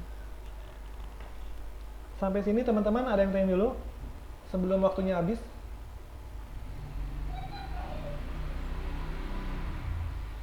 Oh iya, nanti itunya yang dari pesanan IT mungkin sama Mas David aja kali ya untuk nge-list username Telegramnya, supaya nanti saya invite ke dalam grup Telegramnya.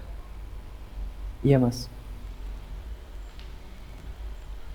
Oke teman-teman, ada yang tanya lagi untuk pertemuan pertama ini sebelum minggu depan kita lanjut ngoding?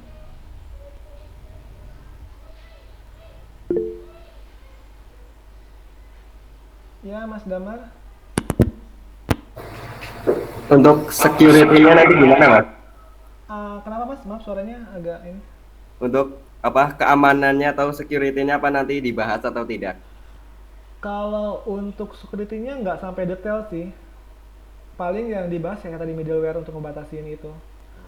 Selain itu untuk ngebatasin dalam form itu kan nanti ada upload file ya. Nah sebisa mungkin validasinya apa aja supaya nggak semua orang.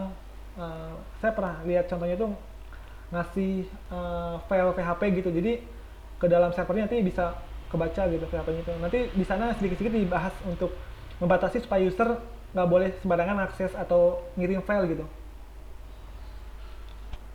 Ya ya. Untuk mencegah apa ya namanya, mencegah error. Kadang saya dulu pernah ada project user tuh iseng gitu, dia ngirim HTML supaya ketika dibuka blank atau apa gitu. Tapi kan si Laravel ini udah istilahnya nge-handle yang receh-receh atau yang sering-sering itu, dia udah secure sih harusnya si Laravel ini. Tapi kesalahannya pasti ada aja. Tergantung siapa yang ngebuat sama siapa yang ngerjain.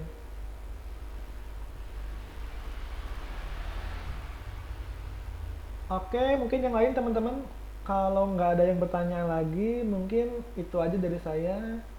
Makasih banyak teman-teman yang udah join. Nanti kita ketemu lagi minggu depan di hari Sabtu. Kita ngoding. Ya, mohon maaf ya kalau ada kata-kata yang kurang berkenan. Mungkin dari saya itu aja, cukup sekian. Wassalamualaikum warahmatullahi wabarakatuh.